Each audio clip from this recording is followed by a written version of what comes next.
What's up, RotoGrinders? Welcome to NFL Week 6 DFS edition. Start of 2.5 hours of nonstop NFL DFS talk, taking y'all straight up to kickoff, straight up to lock. Joining me today, usual suspects. You got I want to call you Kid Yahoo. We call you Kid MMA. You smashed MMA last night, Kirkwood. A Kid Rainmaker. You got all sorts of nicknames. What's up, Kirkwood? How you were able to sneak away from your child duties, and you're going to be able to knock out the show for 50-ish minutes. My Lauren took the kid to her parents yesterday for the afternoon, and so I immediately jumped in the car with my boy Phil, my dog, by my side, and we headed out to the New Hampshire border, and we absolutely smashed. We swept the board, 5-0, round robins all over the place. It was a beautiful night for that. But man, I am in the thick of it over here with this kid. It is screaming in the morning. This is tough, man. We're not kidding. Was that not in the brochure that the child was going to be screaming? You weren't aware of that? You didn't get a heads up? It's me. It's my fault. I was like, I had two of the hardest dogs. I had spinal surgery. I was like, I had this other dog that had a collapsed trachea, and I used to give it medicine around the clock. And I was like, it can't be harder than that. And turns out I was wrong. There you go. You did give one of your, I listened to your podcast with Bobby and JSU. And what Tournament Takes? Does that sound correct? Did I get that correct? Yes, you did. Tournament Takes podcast.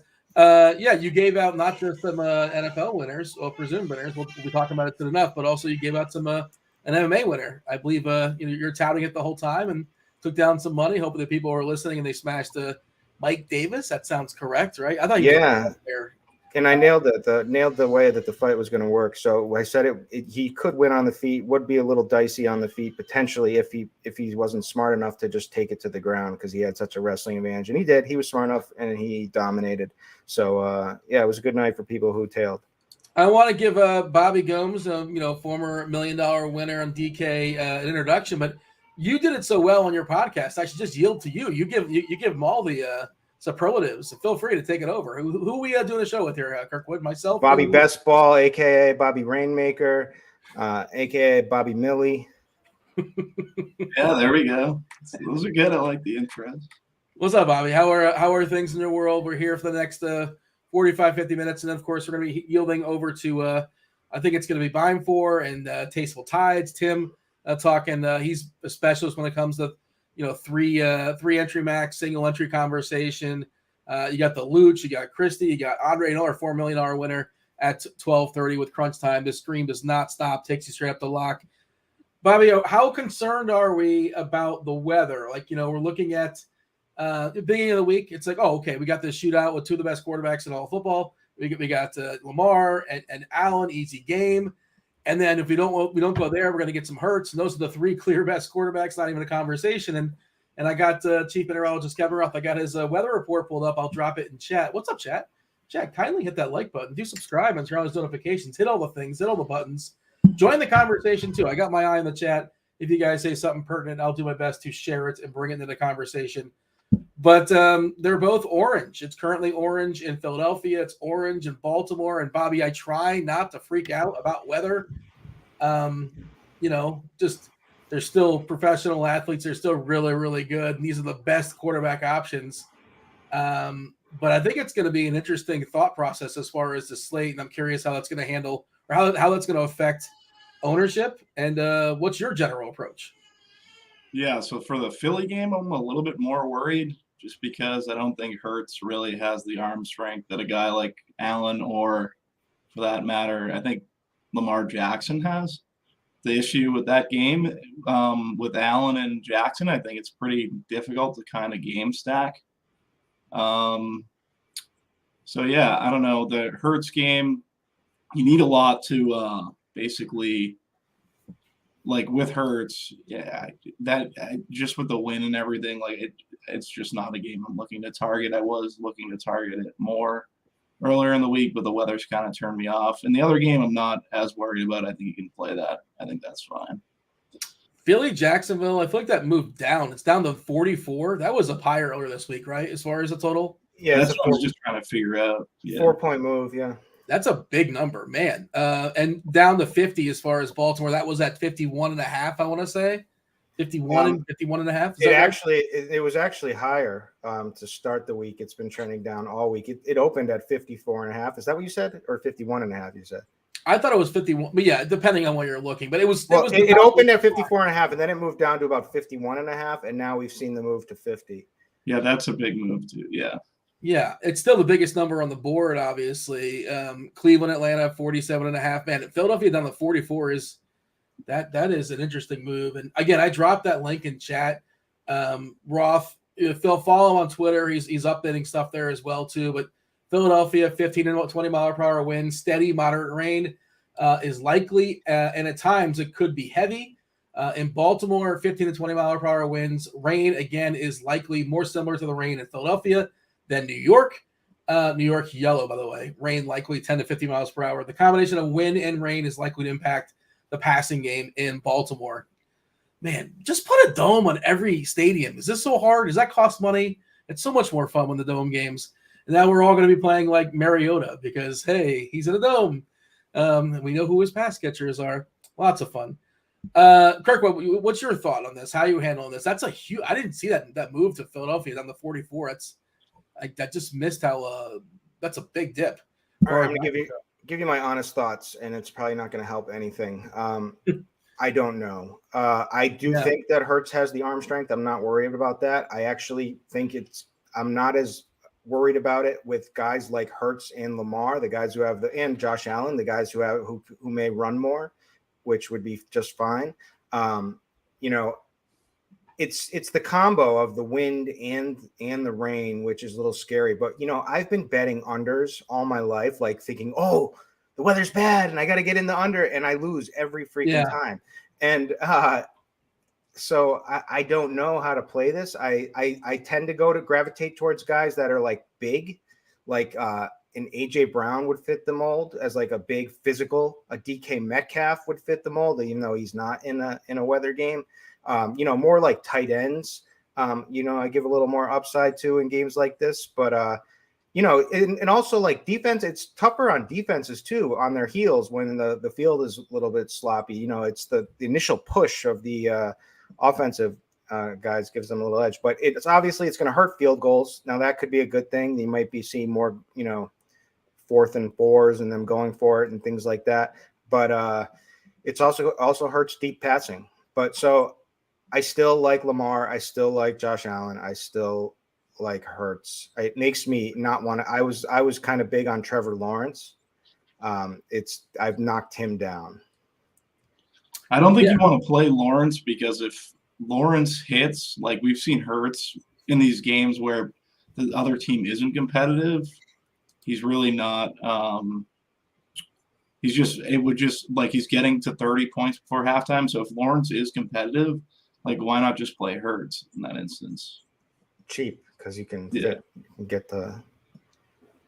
I liked Kirk as a run back in that game, like Hurts with either Brown or Smith or something like that.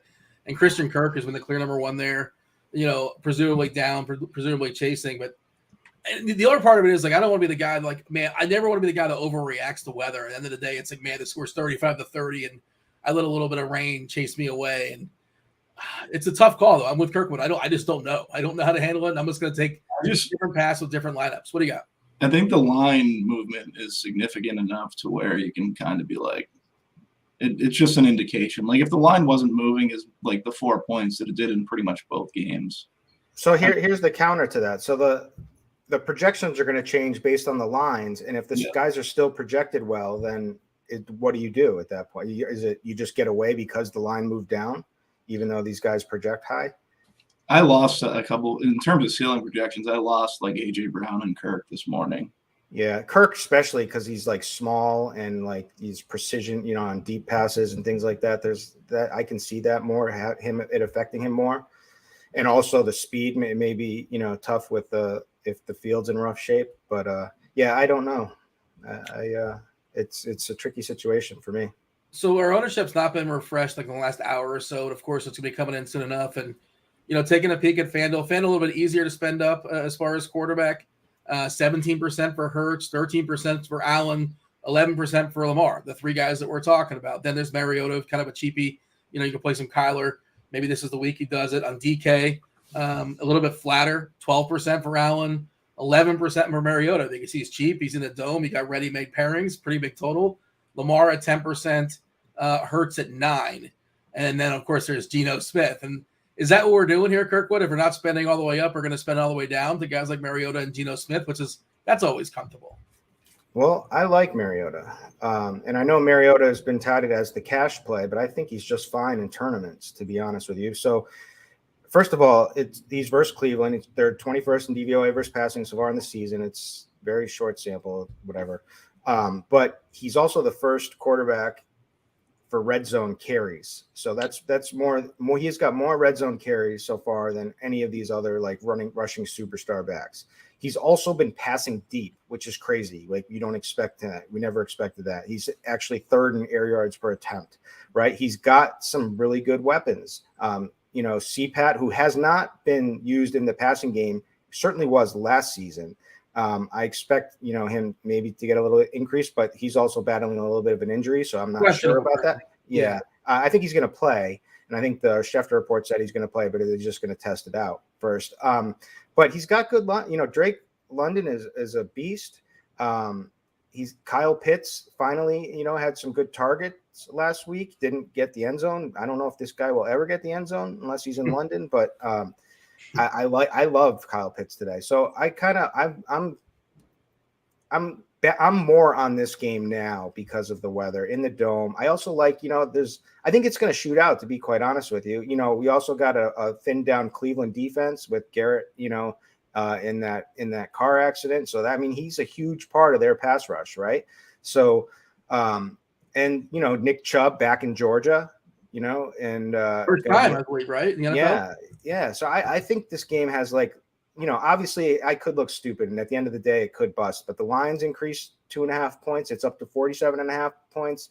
It's just there's a lot to like here for me. So this is the game that I've been gravitating towards. Yeah, not just Garrett, but Clowney not expected to play either, as far as I know, on that line for Cleveland, for what it's worth. Are you good playing doubles? You good playing London and Pitts together? Pitts. Yeah. He's been throwing downfield. Like his average depth of target is definitely different than what it was previous in his career in Mariota. So I think you definitely make that work. Dean, you're obviously playing Mariota in cash. I know that the big decision point in cash is Mariota or Allen. Am I incorrect in saying that? You're incorrect in thinking that I'm playing cash today. I just did not want to mess with it. It's been messing with my first 3 weeks as far as time is a commodity, and I've been spending too much time figuring out cash lineups, and I feel like I've been neglecting tournaments, and it's just not been a good first 3 weeks for me. So I figured, and also I want to mess with the weather stuff. I'm like, you know what? Just not going to play cash today. If you were playing cash, who would your guy be? Probably Mariota. Like, generally speaking, I want to get the nut quarterback, and I was on that for years. Everybody always punted. I always like the guy with wheels. I'll spend up and I'll figure it out. But with all the variables today, I think I'm good with Mariota. I'm okay with Geno Smith too. I think they're right there, but I think you're probably supposed to play Mariota on DK.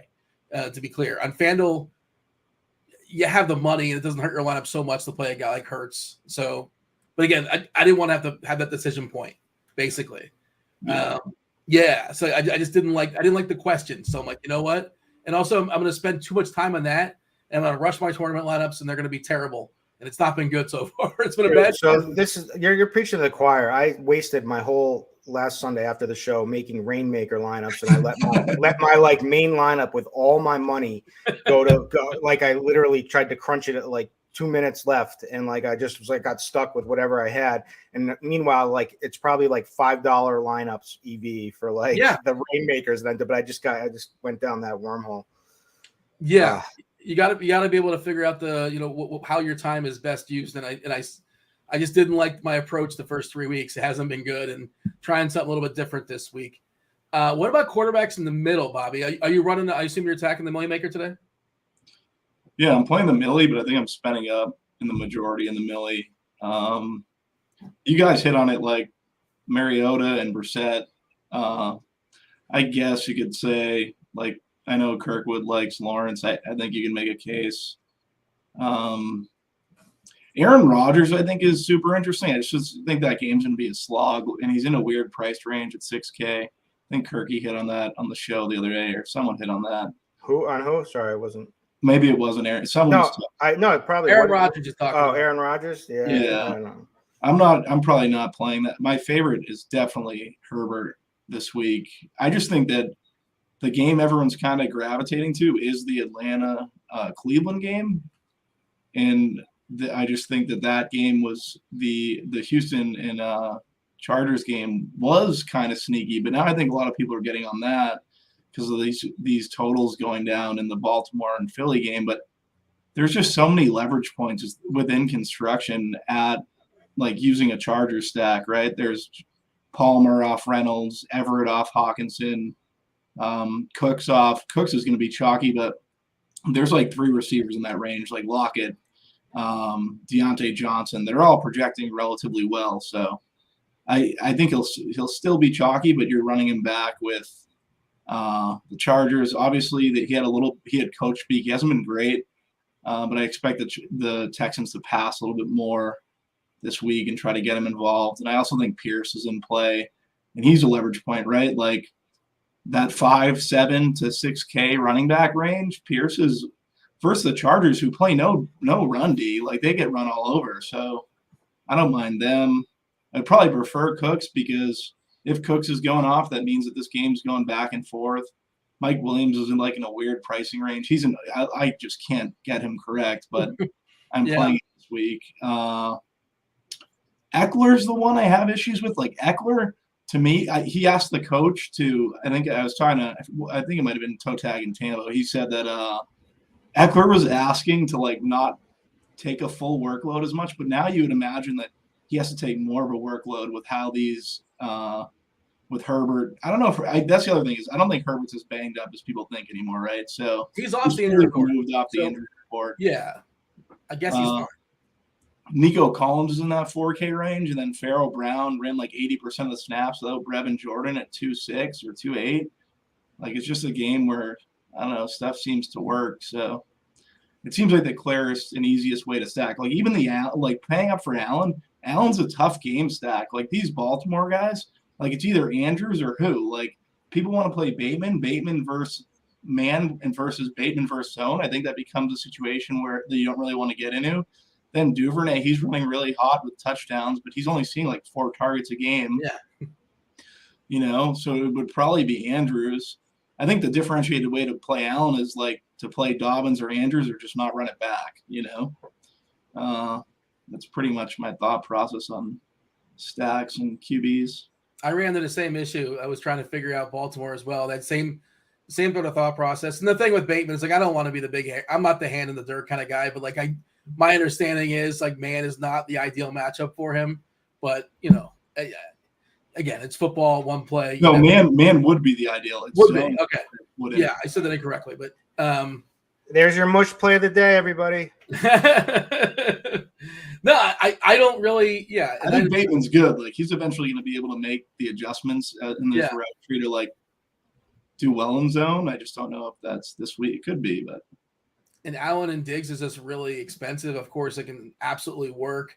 And you got Davis, who's sort of banged up. He says he's going to go. We'll see. I assume he's going to go as well. Will he be 100%? I have no idea. Knox, I guess, is in play. Sure. He's a good touchdown guy on FanDuel. He's 5K, 3.6 on DK.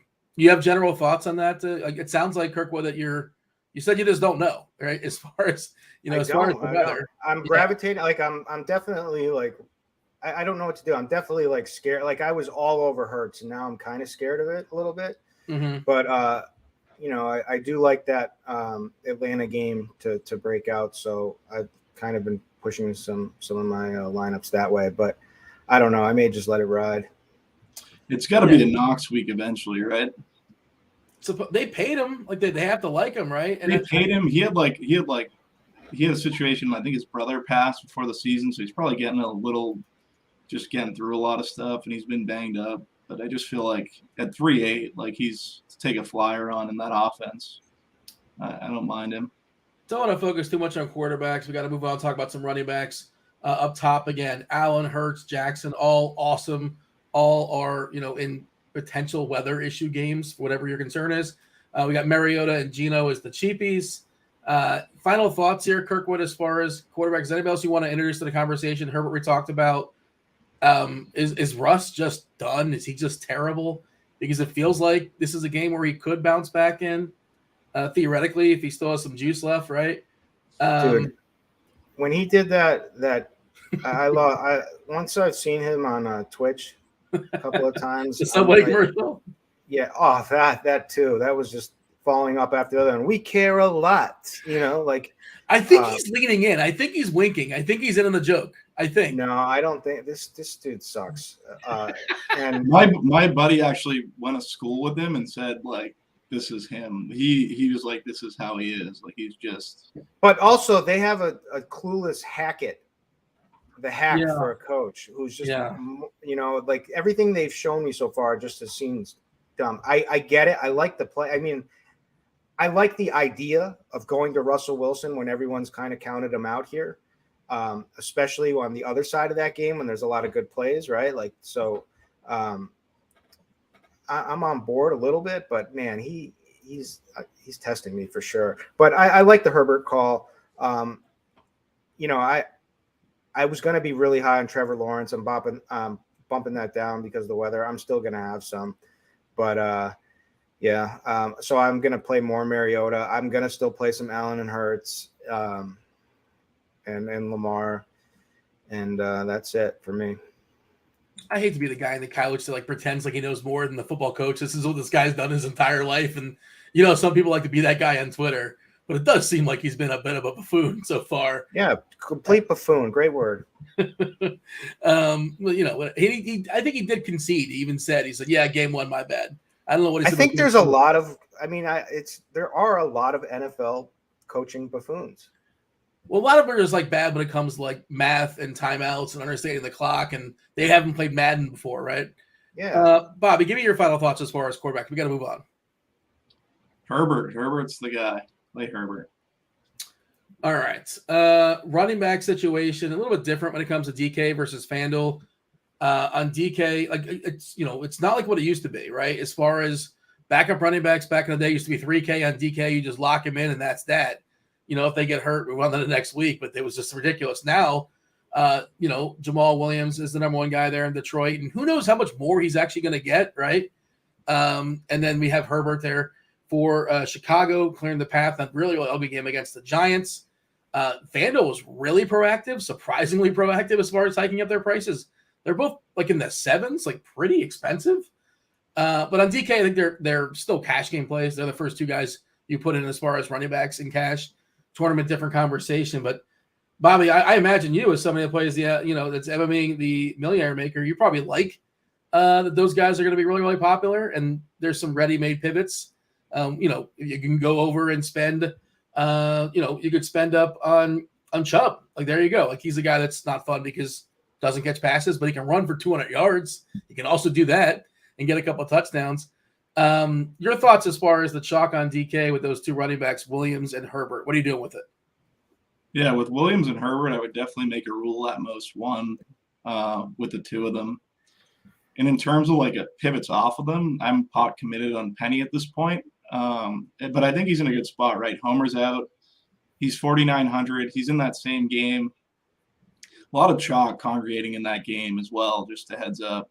I don't even mind playing some Seattle D with Penny. But yeah, I just like Penny. He played 69% of the snaps last week. I think he's ran a little bit bad in terms of how stuff's kind of broken for him in his role.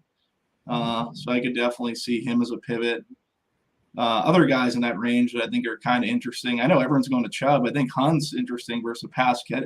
Like, Atlanta's always kind of funneled pass catching running backs have been a bane to like Atlanta's defensive situation for almost like 2-3 years now. So I think he's interesting. Dameon Pierce in that game with the Chargers.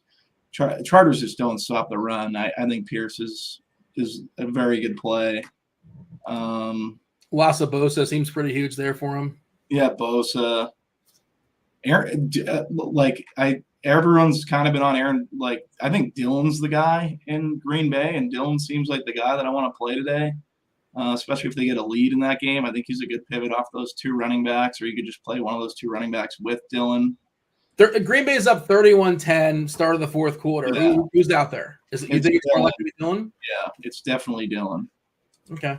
I mean, they said 1A and 1A, right? Then at the beginning of the season, that's kind of the way it's been playing out. Like they're basically splitting the backfield there. Another guy is Connor too. They're out a bunch of guys. Like you can make a case for Connor in that range, and then Javonte Williams.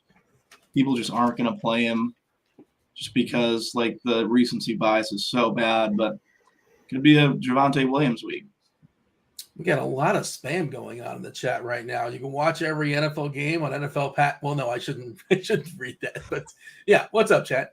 Feel free to join the conversation. Hit that like button. Do subscribe and turn on those notifications. Kirkwood, do you have an official take as far as Williams and Herbert? I assume in your main cash lineup, you're gonna do you have a main cash lineup today?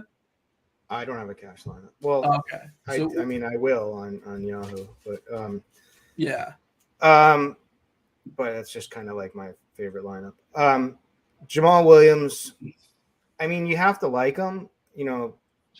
Seattle's definitely, they've allowed the 6th most fantasy points to running back so far. There's absolutely nobody left on this team, really, for the most part. But that's also a worry, too, of like potentially, stacking up the box a little bit to him. But the thing is that, he's getting all the red zone goal line stuff, right? And he had 22 touches last week, showed 107 total yards. They're actually Seattle's 26th in DVOA versus passing backs. So there's a lot to like. And he was a passing back, right? Like he was the Green Bay passing back. So I do like him. Now, however, like for this week, I mean, I'm all in on Najee Harris. This is the Najee Harris game, and that's my yeah. And I hate Najee Harris. I'm like not a fan whatsoever. I never play him. I always try to fade him whatsoever. But as the old saying goes, I'd roster head chopper against the Jets at running back. So I will be playing Najee Harris. The one thing everyone's talking about how the Warren has been like stealing some of the work. Well, Najee had 80% of the snaps last week. That's an absolutely elite snap percentage. He's still going to be the guy. I just think it hasn't worked out for him. I think the problem that I'm worried about is he's not running the routes like he was. He's down like almost 50% in routes from running back. So that's a little concerning, but it's also early. And it was also, noodle arm Big Ben last year.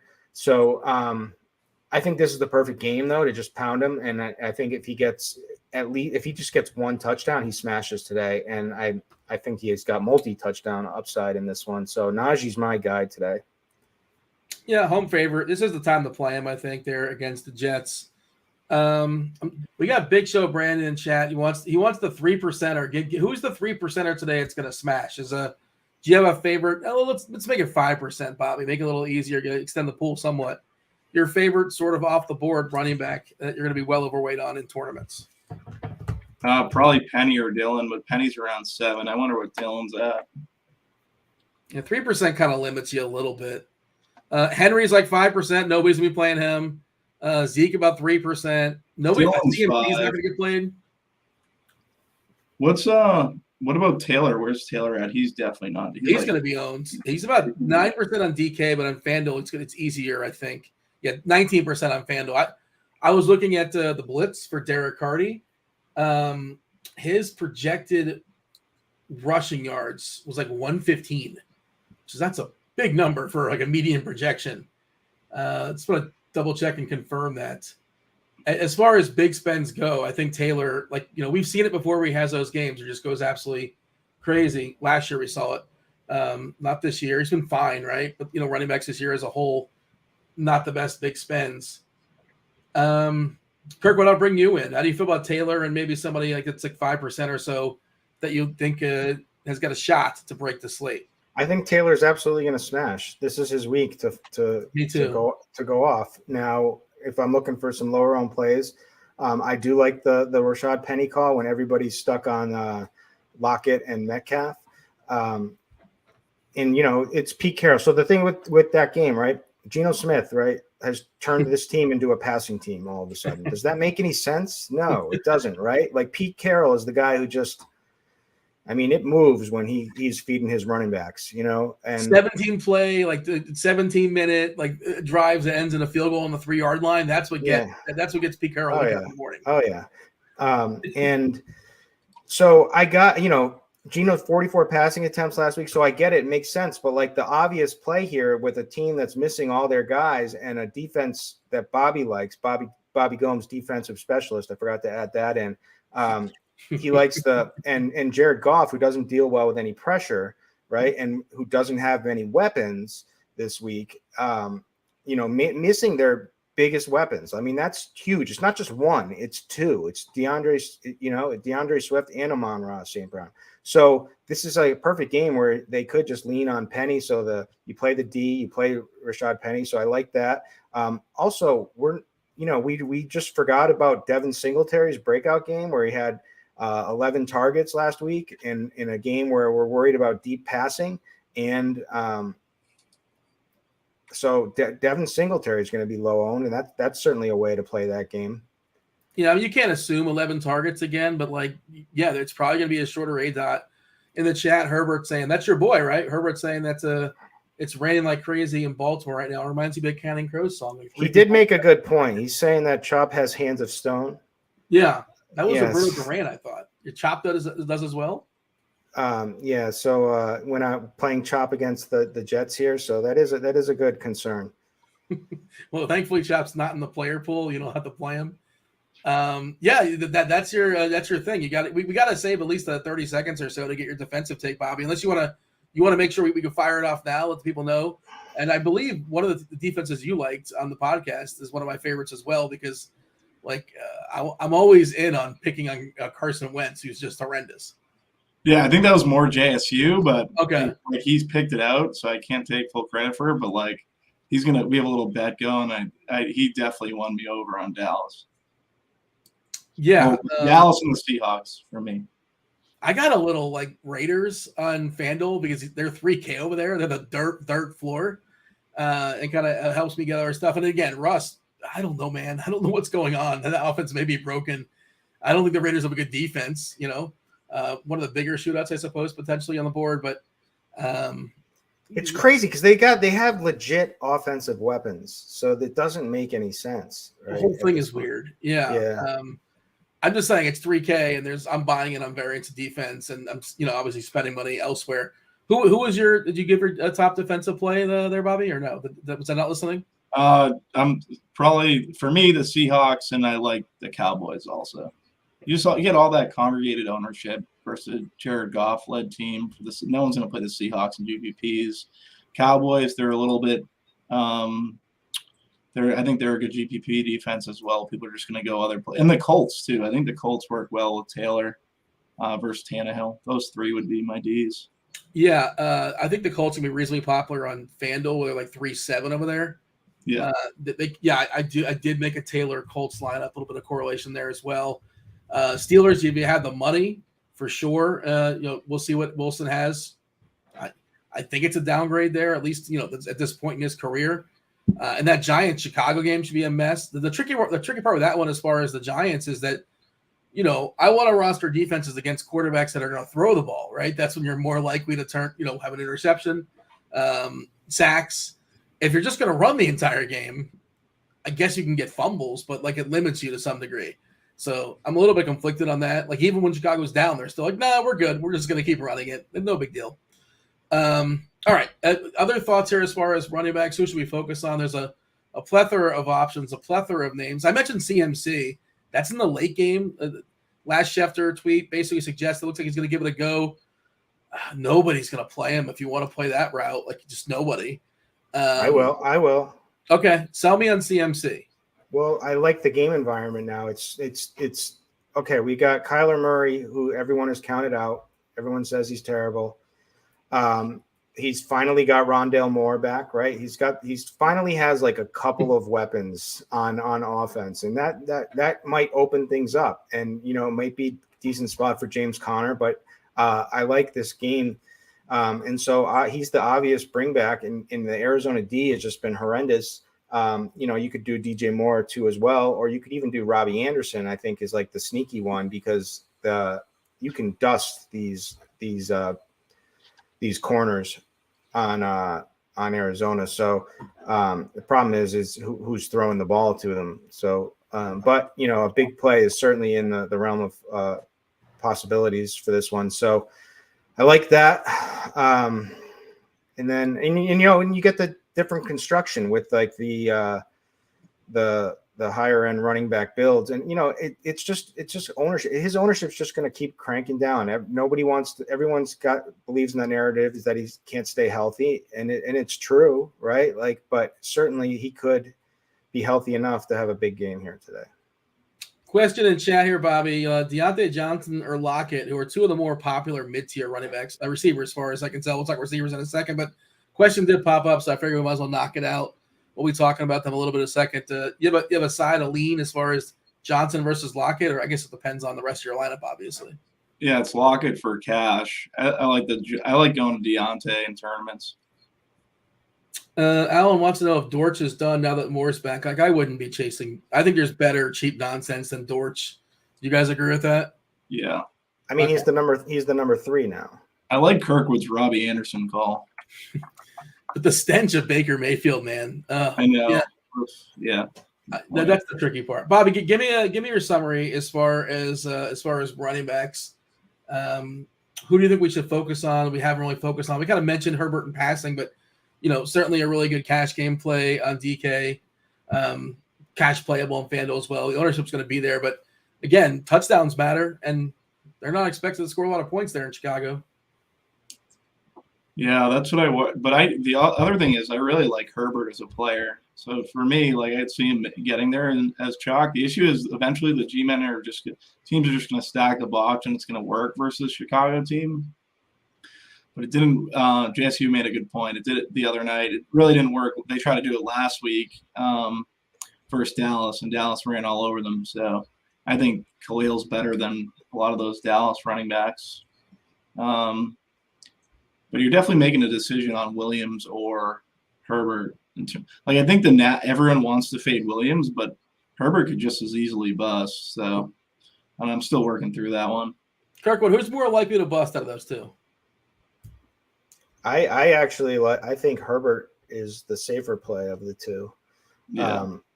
Because of it just doesn't feel right. Like, I mean, I just think Detroit there's a really strong possibility where they just put up an absolute dud today. So, like, Detroit's got 7 more points in their team total. They're the home favorite. You're talking about it's completely contrarian take. This is a high total in a dome, but like it just I've seen this before. That's the thing. Like, they're at home in a dome. They're 3-point favorites. The Bears are on the road and probably some rough weather. We'll see what's happening there. 18-point total, an offense that doesn't really click. But like I think Herbert's role is more secure. Like I think he's going to be on the field more. Like, who knows how much Craig Reynolds is going to play if Justin Jackson sees the field there for Detroit. That's the thing, is that Reynolds is pretty good. And talented, and he may siphon off a bunch of this because they did that in the past, right? With Williams when he was in a situation like this last season. He was playing hurt though last year, wasn't he? I feel like he was toughing it out at the time. So it's tricky. I don't know. I don't know either. So all I know is that it's a gut feel is what. And then being honest, I don't know. It's just a gut feel that Herbert outperforms Williams today. Bobby, let's talk receivers. Let's drop the cheap ones first, right? I guess Detroit. Detroit's down to Raymond and Reynolds, right? Like as far as their cheap receivers, we'll talk Hockenson as well as far as tight end. The Giants are down to like no receivers. I don't know how many they're going to have or how many they're going to use. Shepard's out again, or not out again. He's out for the foreseeable future. I think he tore his ACL, which is brutal. Non-contact. It was just terrible. James is somebody we're possibly looking at, but again, that just feels like a game that could be a slog as well. Do you have a favorite cheap receiver? Is it one of the Detroit guys? Yeah, it's probably Reynolds. Definitely think Raymond's in play also. In terms of Richie James, he just seems like a fade with just the passing yardage total that I think will be. I don't think there's going to be many passes attempted in that game. There are guys in there, like I hit on Nico Collins before. I think DeAndre Carter is interesting. Large field stuff, I think you can take a shot on Duvernay. DeAndre Carter is in a little revenge game. He doesn't get enough targets, though, but Keenan Allen is out. I think his first team was the Texans. Who else do I have better plays in that range? I just could have kind of looked through it. Palmer was the pivot. Now you're saying the pivot off the pivot. Palmer's a good pivot there too at 5K. He's good props, Palmer. Question. And Hollins too, by the way. I throw Hollins in the conversation because that's my question. Why don't we just go right back to Mac Hollins? I think Hollins is good. I just think it's kind of a chase with like him hitting a ceiling game. Yeah, the game is irrelevant to me last week, right? Like I get it. It's a chase. I don't see like massive ownership on him. We were on it last week, but I think he's good.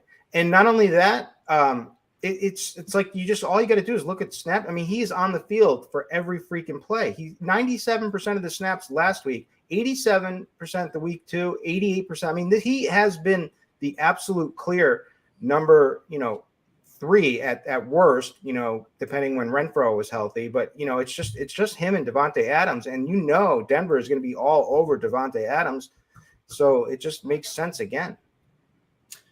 David Bellamy, according to Richie Smalls, is the best cheap receiver. Gets you off the Raymond chalk. That's digging deep. Bobby, is Bellamy in your pool today? No Bellamy. I think David Sills is like someone you could consider, just like as a pivot off Richie James at 3K. But the reality is, the guy who has the most upside is Josh Reynolds. Yeah, Reynolds. Probably. Yeah. And he's got number 1 there, right? Detroit. I would assume he's the fact number 1. Yeah, and he's got the connection with Goff, so I think he's clear step into it. He's looked good this season. He is a little banged up, but there's no other. If this offense does do well, I think he's going to have a good game for sure. I think you can make cases for like more Wilson and Pickens in that, like as secondary stacks in that Jets game. I think the blitz has it as the highest. Kirkwood brought this up on our show the other night. It was the highest for most run plays. So I think those guys all have big play opportunity, big play potential as secondary stacks. I'm pulling it up right now on the fly. The game. They have the Pittsburgh Jets. Yeah, Pittsburgh Jets. Most plays. Yeah, which is like, that's a tricky one because like we have a brand new quarterback for the Jets and they're going to run. Exactly. I don't know. Yeah. I don't know how. But it's a tricky answer to put in because there's some unknowables, right? But they have been playing faster and they do have more weapons now. Decent weapons with Wilson, with Breece Hall, with Carter's looked good. They've got a kind of a Elijah Moore who's disappointed so far, but they definitely have weapons. But we don't know. It's gonna be interesting to see how Zach Wilson handles it today. Atlanta, Cleveland, like the lowest one on the board for the record, which is an interesting. We're looking at that game as one of the more appealing games on the slate now, in a dome and some good pieces as well. But those are also two teams that like running the ball. We'll see the story on Patterson. I assume Patterson will be available, especially Cleveland. Cleveland loves running the ball. I imagine they'll have success against Atlanta as well. Of course, that eats up the clock also. Couple of things in chat. What's up, chat? Kindly hit that like button, subscribe, turn on those notifications. Matthew's saying so no FanDuel today. Wait, it's a FanDuel day, no DraftKings. Oh, we're talking plenty of DraftKings. Talking FanDuel as well, talking both, of course.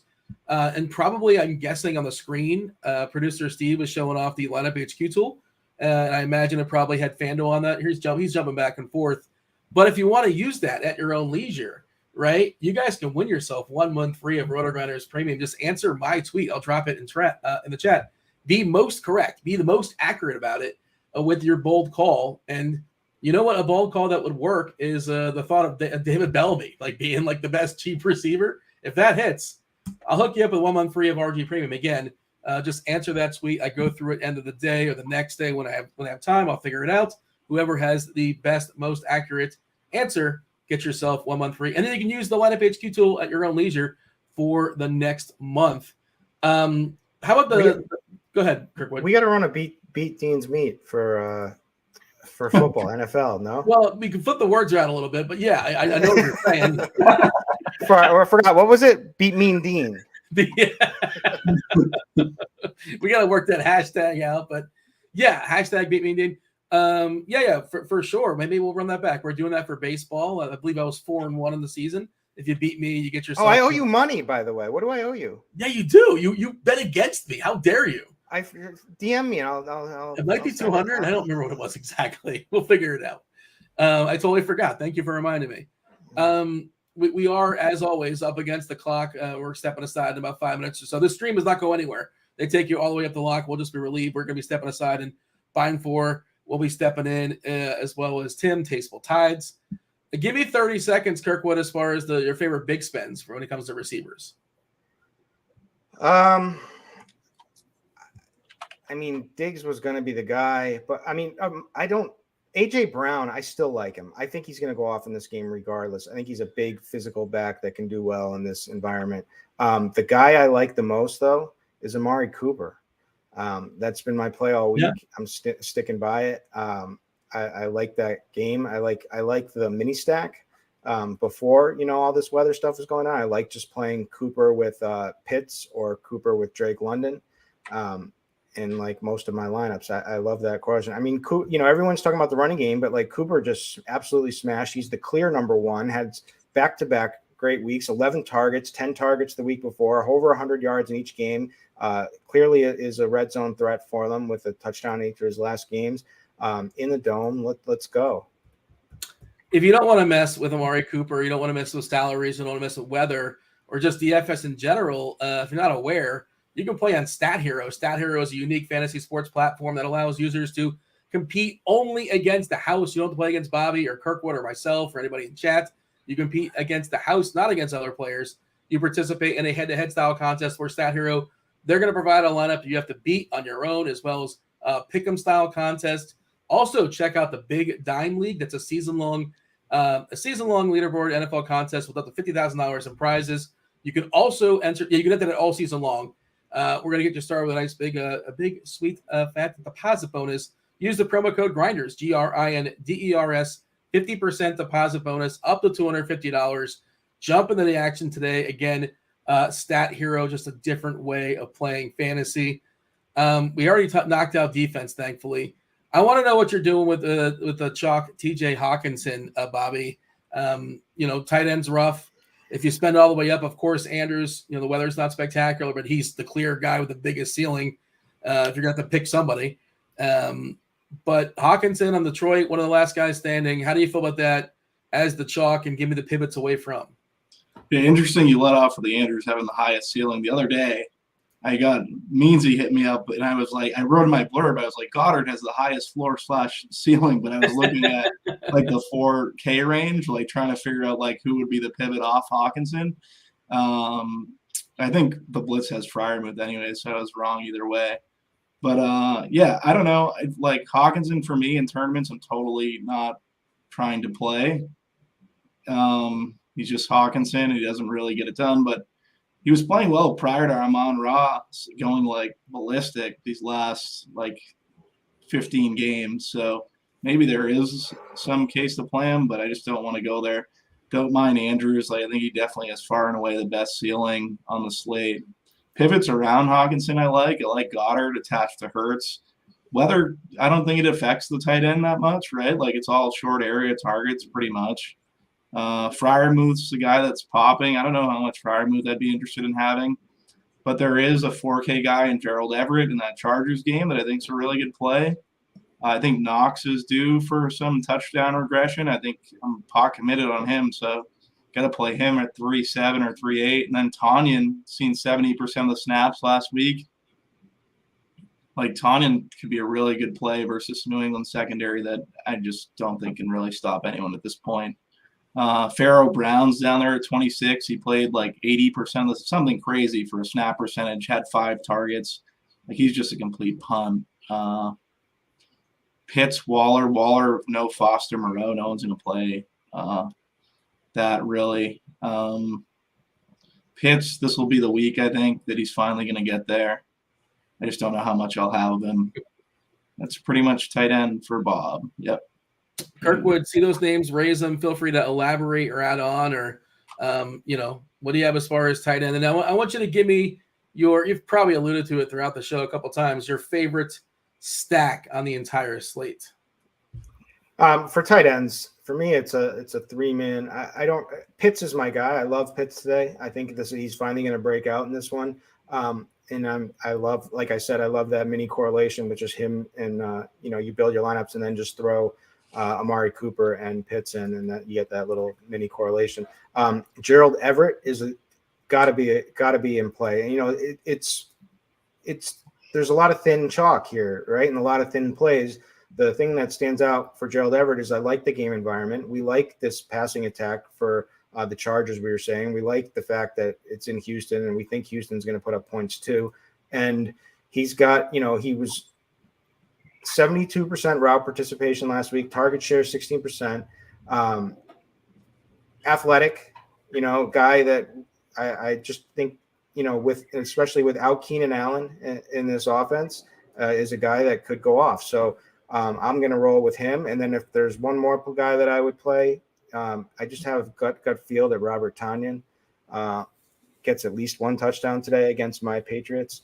And so those are my 3. As far as a favorite stack, man, it's tough because my favorite stack was Trevor Lawrence before all this weather stuff. And now I'm kind of getting away from that.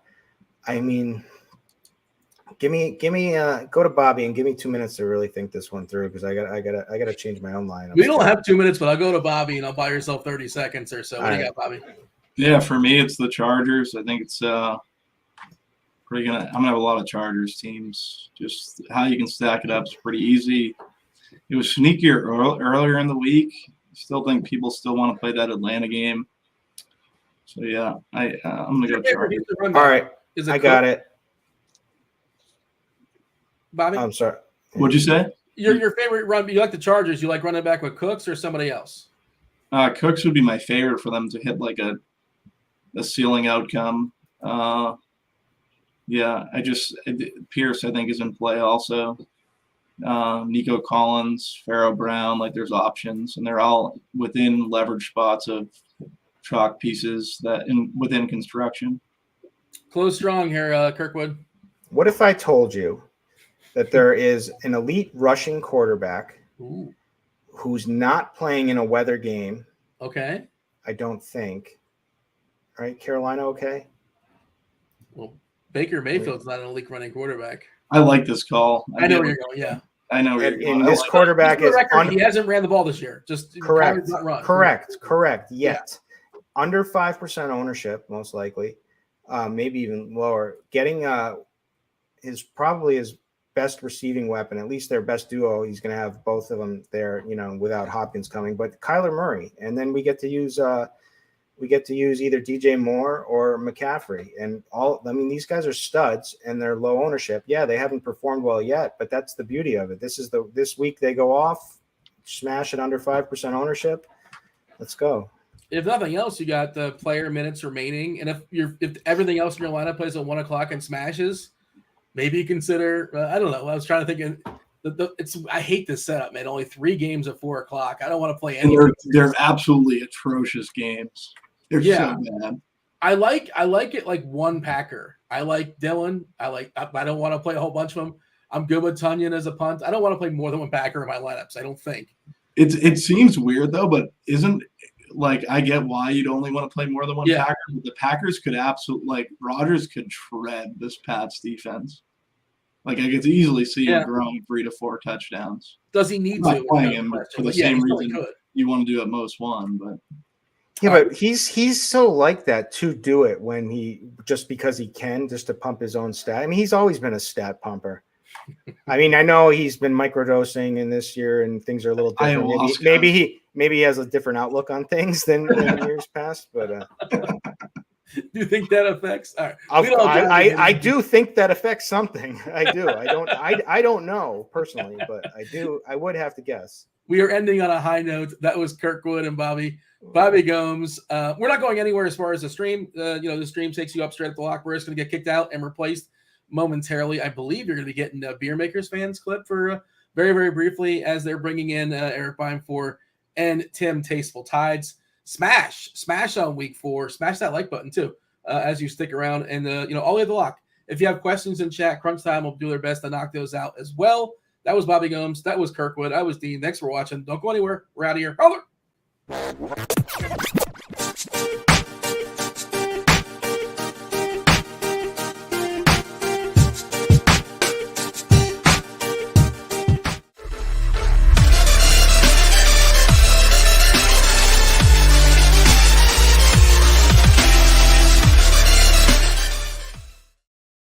We're here back at the Fantasy Bar with your pints and picks for Week 4, presented by BetMGM. Make sure you head over there and use promo code GRINDERS for a risk-free bet up to $1,000. Now sit back, grab your favorite pint while I give you my favorite picks for Week 4. We're going to start with a total here. We are going over 45.5 in the Jacksonville-Philadelphia game. Now both these teams off to a very good start offensively, both top 7 scoring offenses early on in the season, and both rank inside the top 5 according to Football Outsiders DVOA. What I really like, both teams playing at a very fast pace here. Philadelphia has not really been pushed outside of week 1, and we saw what happened when they are pushed here. I think Jacksonville can certainly do that here. Couple of trends here for you. Jacksonville has had 4 straight overs on the road. Philadelphia has had overs in 5 of their last 6 home games. Love the over 45.5 here at BetMGM. Next game we're going to Sunday Night Football World, Kansas City Chiefs +1.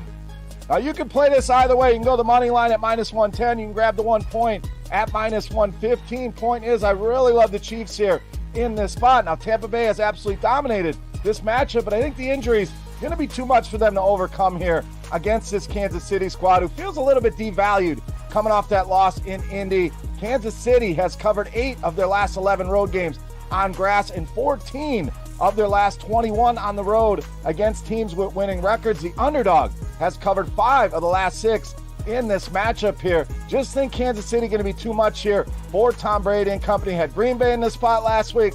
Going back to the well on the Chiefs here on Sunday Night Football. Thank you so much for watching the video. Again, promo code GRINDERS over at BetMGM for a risk-free bet up to $1,000. For scoresandodds.com, for RotoGrinders.com, for BetMGM, I am Beer saying salut. Best of luck with your bets this week, and we'll see you next week.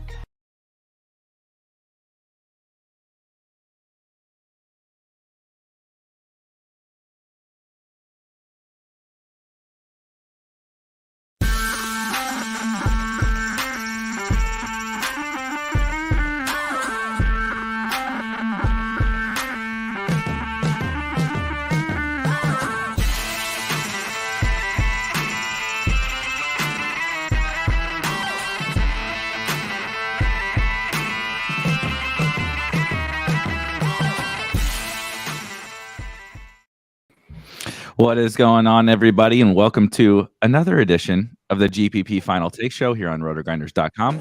As always, I am your host, Erik Beimfohr. You can find me on Twitter at Erik Beimfohr, and I am joined this week by a very special guest, Tim Buell, aka Tasteful Tides. Very excited. Tim and I did our first show. Not that you guys need to know the background story of Tim and I's relationship, but Tim and I did our first show together a couple weeks ago on a showdown show. And it was like we were like mind melding. We were on all the same kind of ideas. It worked out very well. And so I'm hoping, after what honestly has been just a totally blah start to the NFL season for me, I'm hoping bringing Tim onto the show will turn that around for me. Tim, how are we feeling this morning? How are we feeling about this slate?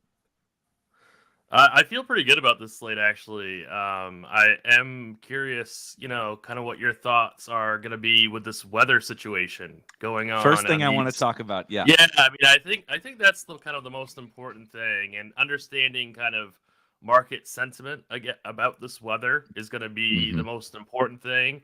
And it's also it's going to be a hard thing to know, and because those games, we really want to play those games, but it could be tough because, all we have is kind of, rain and wind. But if the rain gets out of hand, it could be really bad for DFS purposes.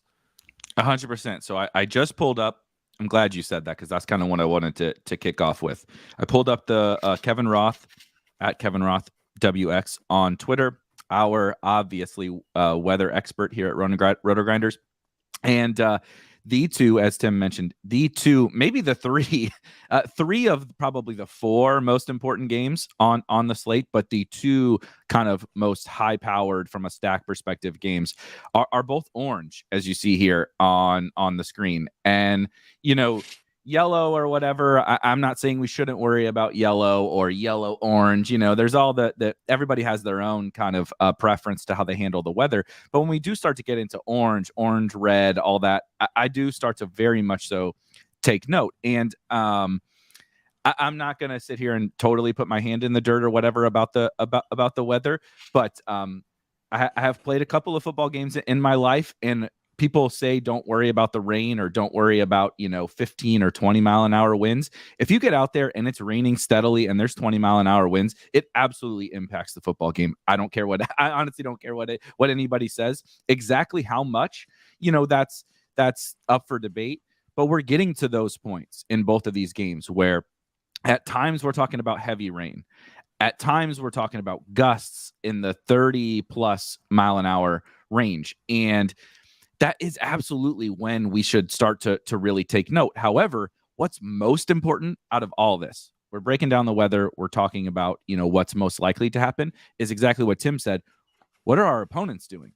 Is everyone going to bail on the two best games, the two best stacks of the entire slate because they're expecting bad weather? Or is everybody going to kind of stick to those games and then, because what do we win when we win type of a situation? If we're right and we stay on, let's say the Bills, and the weather isn't that bad, I mean, it's the best tournament stack of the entire slate by far. But if the opposite happens and we hang on to the Bill, we play Diggs, we play Allen, whatever, and everybody else still hangs on and the weather is bad, then we should have pivoted. So, Tim, what's your first kind of take on what do you think our opponents are going to do with both of these games, Jacksonville, Philly as well? Yeah, so I'm not. It's really the I'm not concerned about the Bears Giants game at all. Like if you want to play Herbert or Saquon, then I think that's absolutely no issue. I'm not really that interested in the wide receivers or quarterbacks in that game. So, I mean, that's kind of up to you. Like, if you want to eat the Saquon chalk, then that's fine. But don't worry about the weather. The one thing that is so kind of hard for me is that, you can play a naked Hurts. You can play a naked Allen. You can play a naked Lamar. Like, it's the game stack viability that I think will take a hit. So I'm not so sure that these quarterbacks as individual pieces, ownerships, will be affected. I think that the full-on game stacks are going to get lower and lower as people become more and more scared. So like the Batemans, the Andrews, the Diggs, the Knoxes of the world. I really wanted to play an Eagle stack with a Christian Kirk run back.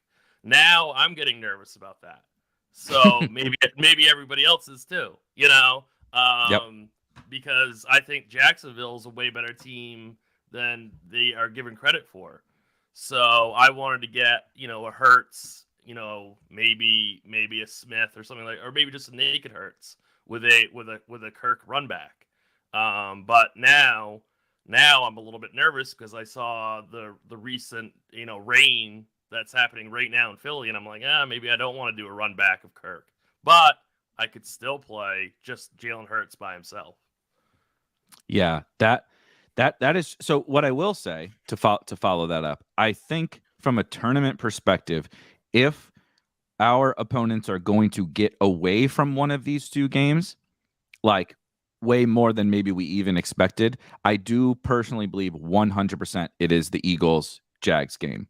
I think if people are gonna stick on something, the one game that has Josh Allen, Lamar, Diggs, Mark Andrews, Bateman, Gabe David, right? There's so many guys that you can play with a ton of upside in the Bills-Ravens game that I think if our opponents are going to stick to one of them with reasonable ownership, I do believe it's that one. I believe that's the one that they were going to play more all week anyway, even over the Eagles-Jags. So for me personally, if they're both kind of potentially really sketchy weather spots, I kind of actually prefer the Eagles. I am very much concerned. There's a long running joke from the NFL offseason, from like, season long fantasy, best ball, whatever, that people are like, aren't you worried about X? And I feel that way about DFS too. Aren't you worried about the weather in these games? Yes. I'm very worried about the weather in these games. But if everyone else is also worried, there's a breaking point where the payoff is so big on Jalen Hurts, Devonta Smith, AJ Brown, Christian Kirk bring back, right? Dallas Goedert in both of these games. But I do believe that the Eagles maybe have become one of the most interesting stacks to me this morning, just because of this weather. Do you have as of right now, we're going to put your feet to the fire immediately. If you were going to go in at one of these two games, or just like a stack, a player, whatever, between Jacksonville, Philly, and Buffalo, Baltimore, what's like your current take on where maybe you want to get most overweight on or most underweight on? I obviously love the Bills-Ravens game, just like everybody else. I think Diggs is one of the safest plays on the board. So, I love Josh Allen. It's really Allen, Diggs, or Lamar and Andrews, right? Those are like the safest. And even if the rain is bad, I would imagine that these guys, that those combos still do well. I'm just a little bit concerned about their complete outright ceiling. And if you're right, and if people do stick on that game, then that makes me even more nervous. Do you want to be sitting there? Do you want to be sitting there with a 15, 20%, skinny stack in this game while it's sitting and it's downpouring, and they can't and they can't move the ball? But I'll be honest though. I don't know. I don't know exactly what the weather's going to be. I don't think anybody knows. So that is that's the big wild card, right? But I don't know if I'm going to want to be sitting there with this chalky game, and even these two explosive offenses can't move the ball. It's tough. It can be tough to make your cuts. As a runner, like Lamar, you think about Lamar running the ball with his amazingly, he's very extremely athletic, and he's not going to be able to be as mobile if the field is soaking wet. So it's tough, because I don't exactly know what the field conditions are going to be. In a vacuum, it is. In a vacuum, though, obviously it's Diggs and Allen for me. If there was no weather, that would be my favorite combo. I agree. So we're belaboring this because honestly, we're going to talk about tons of other games, tons of other stacks, tons of other plays. We're going to definitely get to your questions. I mentioned this last week with Squirrel, that I haven't always been the best at making sure I'm getting everybody's questions. We're going to try to hit as many of your questions as we possibly can. We're also going to hit inactives. But I do really believe, out of everything on this entire slate, there's basically two like huge decision points that are going to decide this slate. Those two games, like when we flip over the cards, we're basically going to know what you should or should not have done based on the ownership of the Bills, Ravens, and the Eagles guys. I'm not so much concerned about the Jags because the Jags run backs will be kind of important, but I don't think they were ever going to be so popular that we really cared. Maybe efficiently owned versus, slightly inefficiently owned. But particularly Josh Allen, Stephon Diggs, Mark Andrews, Lamar Jackson, Bateman, Gabe Davis, maybe even like Isaiah McKenzie or whatever. When we flip over the cards, if those guys are not at the level of ownership that I thought they were going to be 2 weeks ago, I think they'll be lower. But if they're not at the level of ownership that I think that they probably should be, I'll be mad. I'll be instantly mad. I misplayed this slate. I'm in the Central Time Zone at 12:02 or whatever. Well, I will feel like we know how we should have played this slate. And so I think it's really important to talk through these things. And what I will say, to put a bow on that weather thing, it's up for everybody to make that decision. There's no projected ownership model that can tell you about what all of our people, all of our opponents, think about this weather. What I will say, from Tim has played this game a long time, I've played this game a long time.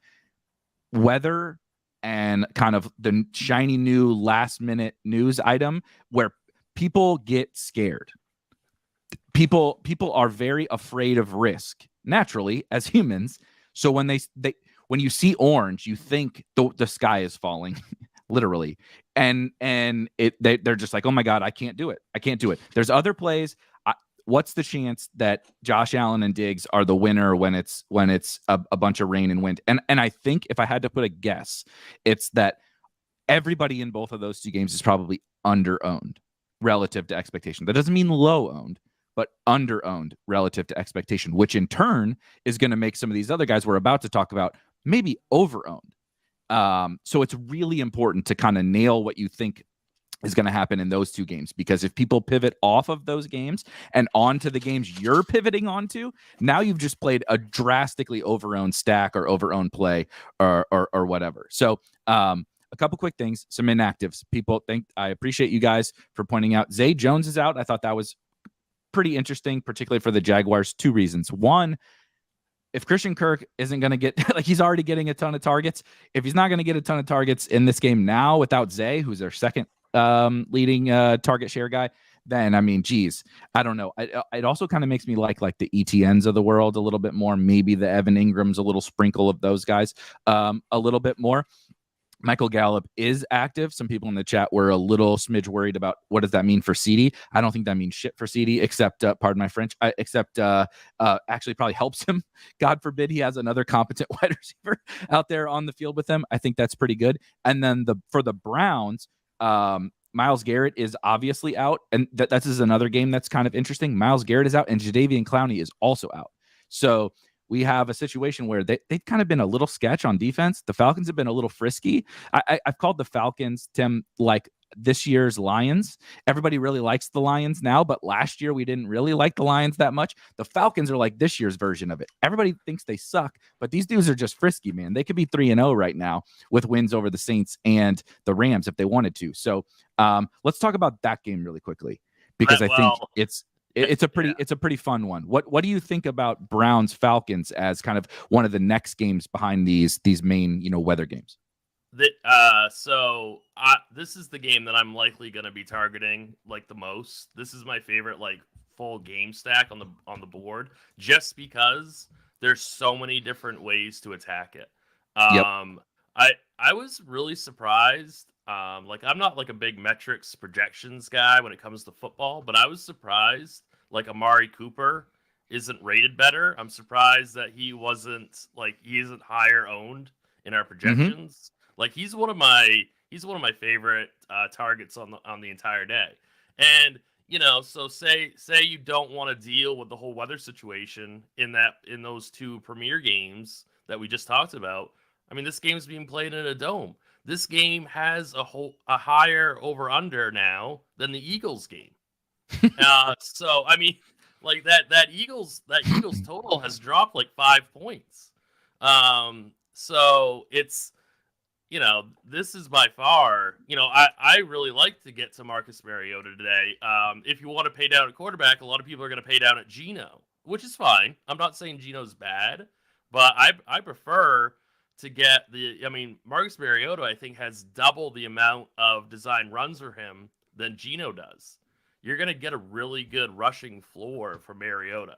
So I really like this game. And then you could do like a Mariota Pitts and then run it back with a Cooper, or you could do Mariota Pitts, run it back with Nick Chubb. There's so many different ways that you can attack this game. I really like this game. I totally agree. Just for a little spoiler alert, this game stack is currently in my main tournament team. Yeah. I just think it's there's a couple different games that we'll get into some other ones, but from a point per dollar perspective, when you get the really condensed offenses with running quarterbacks in high total games in a dome, and I can still get, do you want to still play Stephon Diggs and Mark Andrews with this stack? You can do it. Do you want Saquon Barkley? Do you want, I don't know, Christian McCaffrey? Do you want, Devontae Adams? You can fit whoever you want to stacking this game.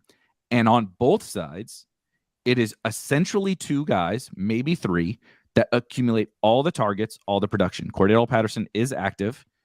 but I'm not sure that he's the guy that's going to be the one having the success for the Falcons today. And through the air, he hasn't even really been a big piece of their passing game. It is almost entirely all Drake London and all Kyle Pitts if they're throwing the ball. So you know where to go on that side, either to stack with Mariota or to correlate with the Browns player. On the Browns side, it's ironically the exact same thing.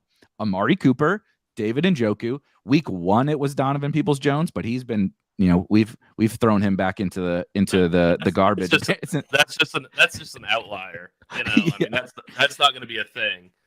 Yes, but they have Chubb, right? So it's basically Chubb, Amari, and Njoku, and then on the other side, London, Pitts, maybe CPAT if you want to go there. I think CPAT's definitely third in that. If we're putting a totem pole together, but it's one of those where I know where to go in this game. I love the Bills and the Ravens. The Ravens is pretty straightforward between two pass catchers. Even then, you'll get the random 2-touchdown Devin Duvernay game when you play Rashad Bateman.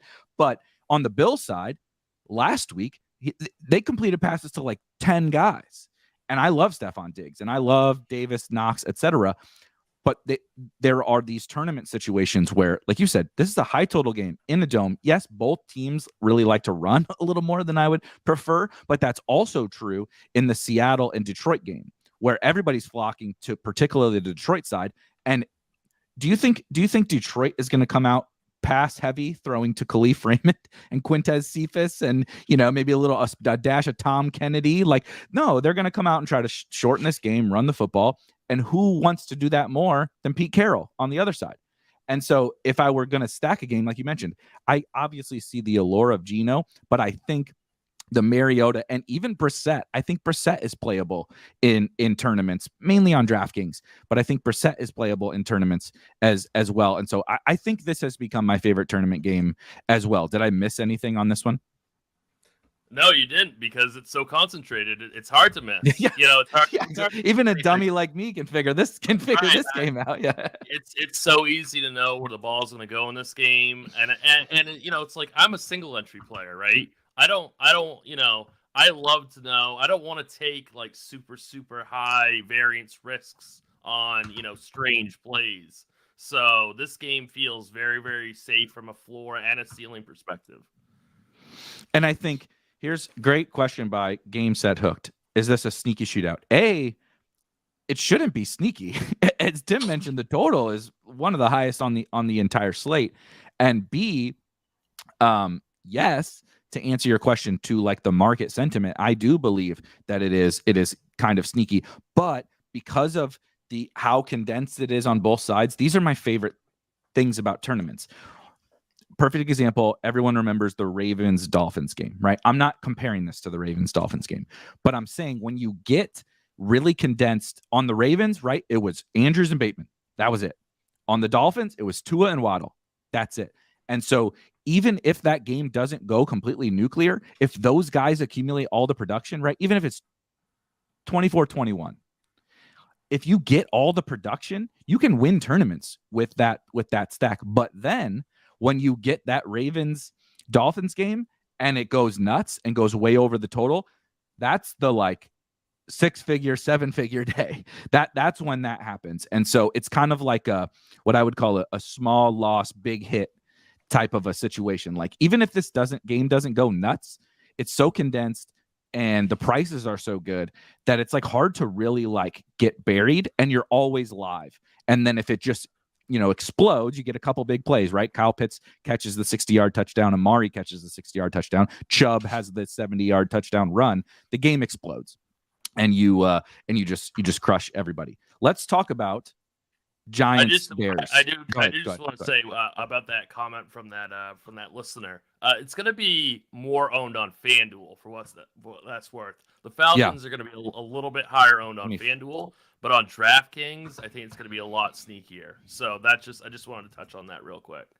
Yeah. And as Alex says, I don't think this game is sneaky anymore with the weather elsewhere. The only counter, I would say, I agree with the sentiment. The only counter is that I don't think people are going to rush the Jam 61 on DraftKings. Jam $6,100 Drake London, $6,300 Amari. Njoku, I think, has risen up a little bit, and Pitts maybe. So maybe the tight ends have gained a little more steam, and maybe Mariota, but nobody's playing Jacoby Brissett. I'm not really worried about the London and Amari ownership, even if this game picks up a little bit of steam. I don't think Chubb and Cooper are going to be that high owned at all. No. And they might be the best 2 plays in the whole game. They might be the ones that you quote unquote need to have. Like, I mean, this is on FanDuel. I know he's the highest priced running back, which is kind of funny on FanDuel, but Nick Chubb 3.8%. Okay, so if you tell me on FanDuel it's a little higher than that, it's still not any ownership that I don't care. I really don't care. I mean, Saquon is 30%, which is a segue to that game where we're seeing a lot of Saquon ownership, a lot of obviously Khalil Herbert ownership on both sites, particularly on DraftKings, and a bunch of giant, Richie James type stuff. What are you doing with this game? Is it just the running backs? You kind of mentioned you're not super into the wide receivers, but what are you doing with kind of the Giants with nobody else and no David Montgomery on the Bears side? Yeah, I just think this game is so ugly from like a total perspective, from a game script perspective. I obviously I'm probably gonna play Saquon, maybe in some of the higher dollar, lower entry type contests that I'm in. Mm-hmm. But I definitely think that there's a pretty clear path for this game to be a complete dud, including Saquon. I'm really nervous about this Richie James ownership. It's just, I think this game's going to be like such a slow paced game. And it's just, I really question and I'm concerned about the ceiling of this game. That's my only thing. Like, can Richie James pay off 4,000 on DraftKings? Yes, obviously he can. Is he going to be, the guy that you have to actually win a tournament or finish in the top 1% of a tournament? That's the part that I kind of doubt. Yeah, that's exactly how I feel about, I think this game and the Lions game are both fairly similar. That there are guys who are good point per dollar plays. Great, in fact, point per dollar plays.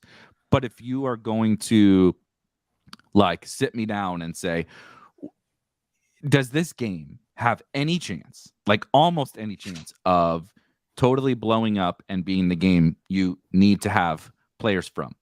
These 2 games are 2 of the least likely, actually, probably on the entire slate. I know that there's bad defenses and, like I said, good point per dollar plays. But, man, I just don't see how there's, we just talked about Bills. Think about this. Bills and Ravens play each other. In the rain, that game probably has more chance of blowing up than Bears Giants, right? And you also have to think about Seattle, Detroit, Bears, Giants, and Giants without all of their weapons. Neither of these 2 teams, like, they're aware that they're lacking in kind of, offensive talent. And so what does that mean? That means they are also going to have a little bit more conservative game plans. We're not throwing moon balls to David Sills all game. I'm sorry to tell you, you know what I mean? It's Saquon between the tackles, Khalil Herbert between the tackles, some Rashad Penny, right? And we just muck it up. And so there might be some good plays, and I do like kind of the running backs on all of these teams. But man, it's just really tough to envision like a scoring environment where somebody just goes absolutely nuclear outside of, like the 2 or 3 touchdown game in a fairly low scoring affair. Yeah, I mean, I guess really with this game, my issue is really Richie James chalk. Like, he's going to be really high on DraftKings. I'm just going to go out and say that I think that's bad chalk. Like, I doubt that he gets the full, allotment of targets from Daniel Jones. I don't see a world where Daniel Jones is going back to pass and just falling in love with throwing the ball to Richie James. I don't see that happening. So, and like I said, if Richie James gets 12, I don't know. Is that going to be enough? I doubt Not it. Today. No, I mean, not today. I don't think. Maybe in cash games, like if you're just concerned about cash games, maybe. But for ceiling purposes and tournaments, this is a GPP show. I don't think I like the idea of playing a chalk Richie James. I agree. I think that's how I feel, honestly, about. I'm not trying to, overlook. I'm going to go to Detroit here next because we do definitely need to talk about Detroit because they're in a very similar situation to the Giants with just all their players being injured. But I feel very similarly about both of these teams, where, like you said, we have to understand how projections work, and you have to give a certain level of just production to an offense. And so that's what we're doing with both, right? They have a certain team total, they have a certain historical production. So even if we want to scale it back, you have to give a certain amount of production to the offense. And then when you have just a bunch of cheap pieces, it's kind of like, I think you and I even talked about this last time. It feels like NBA, where it's like when you remove all these pieces, you have to put in the spreadsheet, the numbers have to come together. You know what I mean? And so we have to give Khalif Raymond production. We have to give Jamal Williams maybe more production than he even deserves. We have to give it to TJ Hawkinson, even though the dude has never shown to really do anything ever on a football field. Josh Reynolds, etc. And I think that individually, in a vacuum, all these guys are fine. But when I envision a tournament winning lineup today, $4,600 Josh Reynolds at 15 to 20% ownership is like really hard for me to fathom how that works. And the same thing with Richie James. It's really, even though these matchups are good, it's just the game environment is junk. These guys are average at best NFL players. And so I just feel like on a fairly decent sized slate, there's so many ways we can go. You don't have to play Richie James, Josh Reynolds, right? Khalif Raymond, Jamal Williams, or whatever. And even if they have 12 points, Richie James scores 12 points, even 15 points. Are you buried in a tournament because you don't have 15 points from Richie James? Absolutely not. So I just think there's a lot of other ways we can go. And that's kind of my big stance, I guess, if you will, is a little bit of anti-Giants and anti-Lions. I'm glad you brought up that whole NBA thing, because that's what I was thinking about with the Lions also. Because when all these injuries came out, I was like, oh, we're going to play a bunch of Detroit this week. That's going to be those are going to be good plays. And then I'm like, wait a minute, everyone else is going to do that too. And then I'm like, this isn't like the NBA because they're missing their two best players. I don't think this offense is going to be that efficient. I mean, Amon St. Brown is a world-class wide receiver. DeAndre Swift is a world-class running back. And, it's not the same as NBA. Like, I don't see how this team is going to move the ball. Now, that being said, I am a little bit concerned if the Lions get inside the 5. Of course, the ball is going to go to Jamal Williams, right? I'm not concerned about Craig Reynolds taking inside the 5 work from Williams, but Craig Reynolds is going to play in this game. Jamal Williams is not going to be a bell cow running back. He's not going to be playing 80% of the snaps. So I think it's almost going to be like how we fade Jamal Williams anyway. Like, are the Lions going to get to the 3-yard line? If they do, he's going to get the ball. But I question how well the Lions will be able to move the ball in this game.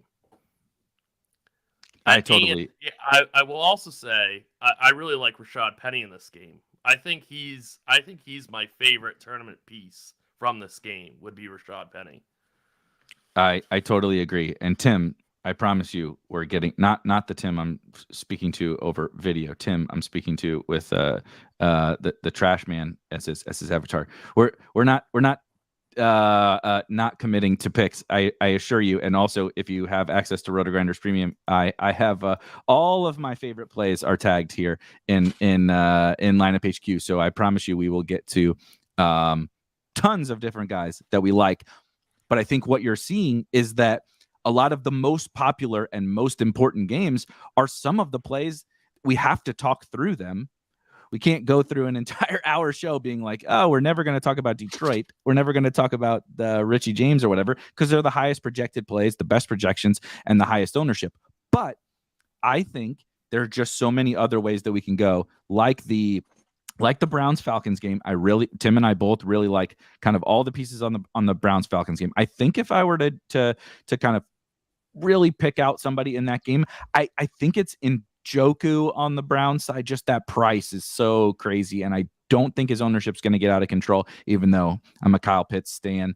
And then, but you mentioned Amari. I love Amari. I just think it's kind of Amari, Pitts, London, Njoku and Chubb are just like 5 of the best plays on the entire slate, honestly, at their ownership that I'm expecting. So I do want to talk about quarterback really quickly.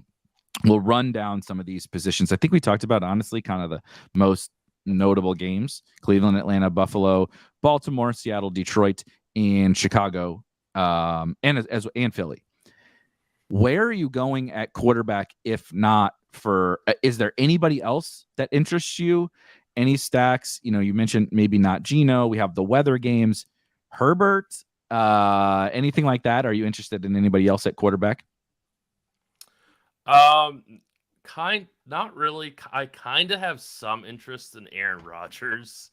I know that game's going to be really bad. Yeah, I know that game's going to be really bad. It's just going to be kind of a gross game. But I think that, so I have interest in Aaron Rodgers, but I also have interest in AJ Dillon. I can see that. I think the Packers are going to just crush the Patriots today. Yeah. So I think there's going to be a lot of TDs for the Packers today. And, I obviously can't guarantee where they're going to come from. But I have a lot of interest in AJ Dillon. I think this is going to be a sneaky spot for him to maybe snipe a couple touchdowns at super low ownership. I think another game that we should touch on briefly, I want to know your thoughts, are the Chargers Texans. Kind of a Herbert, Williams, or an Eckler type thing with like a Brandon Cooks run back, or maybe even a Dameon Pierce. That game gives, I think that game is mildly interesting. It's very, very low owned. Herbert practiced, I think, fully this week, so I think he's completely healthy, and he's gonna be extremely low owned. And look at that Herbert Williams ownership. That's very small. The Texans, maybe the Texans D is maybe better than we thought, maybe, but I think that the Chargers win this game pretty easily. And that ownership is tough to avoid, I think, in a large field GPP setting. I think you should have a couple stacks of Herbert Williams or an Austin Eckler type team with a Brandon Cooks run back.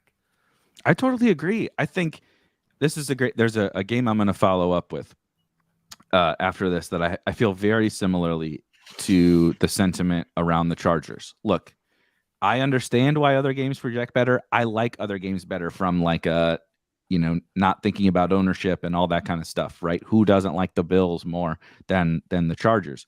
But this is we're a month into the season, and we have written off one of if not the best young quarterback in the NFL in Justin Herbert, and an offense that we came into the year like, oh my God, we love the Chargers. The Chargers look awesome. Herbert's going to break out. They got a better. I know Rashawn Slater is out. Corey Linsley, their center, is active today, but Slater is obviously out, which hurts. But it's the Texans, and like you said, even if the Texans took a step this year on defense, you're never going to convince me that's someone that we should be worried about in terms of a matchup. And then you remove Keenan Allen, who re-aggravated his injury in practice this week. And so you kind of have 2.5 guys, I guess 3 if we count. So Josh Palmer and Mike Williams are absolutely kind of the go-to guys on this offense. Jalen Guyton also got hurt. I believe he tore his ACL last week. You have Gerald Everett at tight end and DeAndre Carter, who are going to kind of fill in the gaps for Keenan Allen. And then you have Josh Palmer and Mike Williams going to play like every single snap and lead the team in targets. And look at like you said, look at the ownership. 7% on Josh Palmer and 5% on Mike Williams. Remember last year when Mike Williams was just breaking every other slate for the first 2 months? And now against the Texans, we're not going to play him. You have easy runbacks in Brandon Cooks. And sorry, hold on. Somebody asked, there's so many bots in the chat. It's hard for me to keep track of the comments. Other Tim says he wondered about Houston running backs. You can absolutely play Dameon Pierce in this game. I think you can play Dameon Pierce, period, but you can definitely play him like Herbert, Mike Williams, Palmer, Dameon Pierce.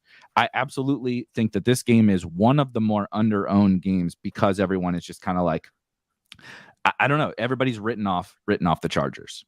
It wouldn't shock me in the least. I mean, it probably won't happen, but it would not shock me in the least if Mike Williams crushes Stephon Diggs today. It really wouldn't. I mean, he He has an explosive ceiling. We saw it a few times last year. He has the ceiling to absolutely break the slate. So if you're making, let's say 5 teams or more, then I think you really should have a little Herbert Williams stack.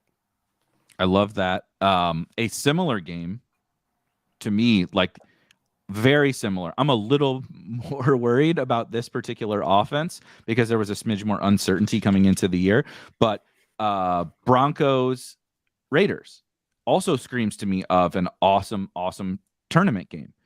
We have a situation where, again, a month ago, all summer, everybody was like, Russ on the Broncos now, Sutton, Judy, Alberto, these guys are unlocked. Javonte is unlocked. Now, finally, they got a quarterback, right? And a few bad games. And trust me, I watched them too. Russ looks terrible. Nathaniel Hackett looks like you and I could go coach better than it looks bad. It looks really bad, right? But that doesn't mean it's only been 3 weeks. That doesn't mean it's going to be like that for the rest of the season. The Raiders are a very good matchup, and this is another situation where it's extremely condensed, kind of similar to the Chargers, except probably more condensed. They're going to throw to Sutton and they're going to throw to Judy, and that's it. It's like Lockett and Metcalf all over again, except we're getting Lockett and Metcalf at cheaper prices than we used to on the Seahawks and 0 ownership in a good matchup. And so you have bringbacks. You want to play Devontae. He's a pretty good wide receiver. You need to fill your tight end. There's Darren Waller. Josh Jacobs is cheap. Matt Collins blew up the entire slate last week, and we're like, nope, it's over. We're done with Matt Collins. We're going to play Richie James. Like, why are we playing Richie James over Matt Collins? I don't really understand that either. And so that game just screams to me of, if everything that everyone thinks about the Broncos is wrong and they just have this one, right? Russ has the 304 game that he had, every few weeks in Seattle this week. And you have Matt Collins or Devontae or whatever on the other side. Why is this game not a tournament game that can absolutely blow up the slate? Yeah, I really like that quite a bit. And I'm glad that you brought up the whole Matt Collins versus Richie James thing. Daniel Jones is not Derek Carr. He's not going to just he's not going to just feed the ball to Richie James. It's just not going to happen. So you're not going to miss out on that 35 DK point performance with Richie James. So it's not the same. It's not the same thing. I completely agree with you. The Broncos, everything's condensed in that offense. So I don't think Adams is going to be as high owned as he should be. So I really like, like a little Wilson Sutton stack with a bring back Adams. Josh Jacobs is showing quite a bit of ownership right now. I don't know if that holds. I don't really ever play Josh Jacobs. No, not a huge fan. I'd rather just get my exposure through Adams or do a contrarian Matt Collins thing. So I like the call that I like Hollins more than James. Yeah, I just, like you said, maybe from a median perspective, Richie James scores 12, hits his median projection more frequently than Matt Collins does. But Matt Collins, as we saw, honestly, the last 2 weeks, has a ceiling that can win you a tournament that I just don't really think Richie James has. A few questions in the chat that I want to double back to. Shannon says, Russ is going to have to show me before I believe. Shannon, I assure you, I do not believe in the Broncos. This is not anything about my belief or my expectation. It is about everyone else wants to wait for Russ to.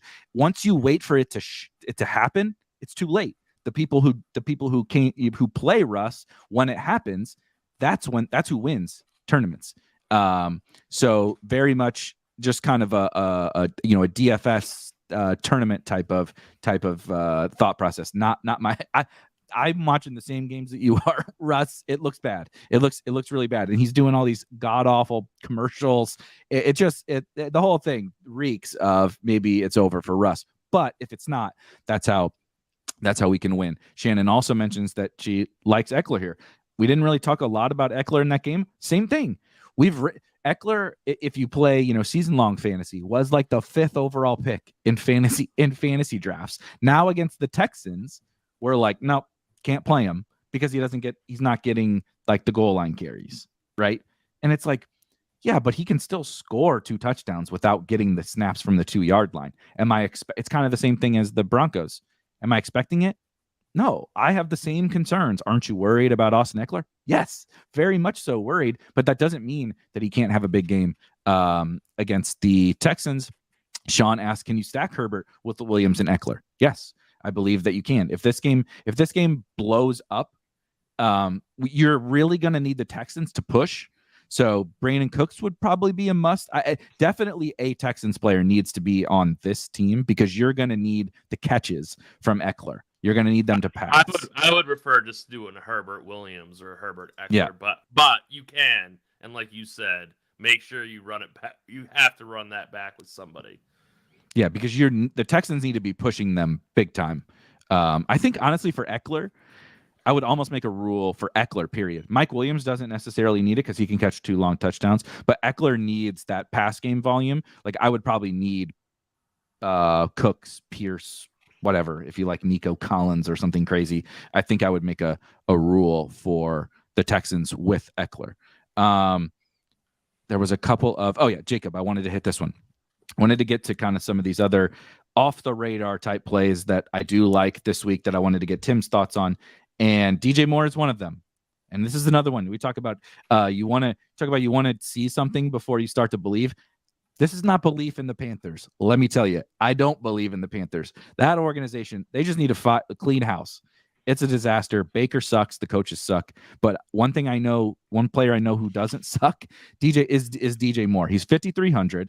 He's extremely good at football. He has a several-year track record of being awesome, being efficient, having upside, big play, volume, everything. He has everything you want in a wide receiver. And he's facing the Arizona Cardinals, who have arguably the worst secondary in the NFL. Everybody lights him up. Everybody is lighting up this defense. Matt Collins' first good game was against this defense when everybody played Devontae Adams. They're terrible, but everybody's done with DJ Moore.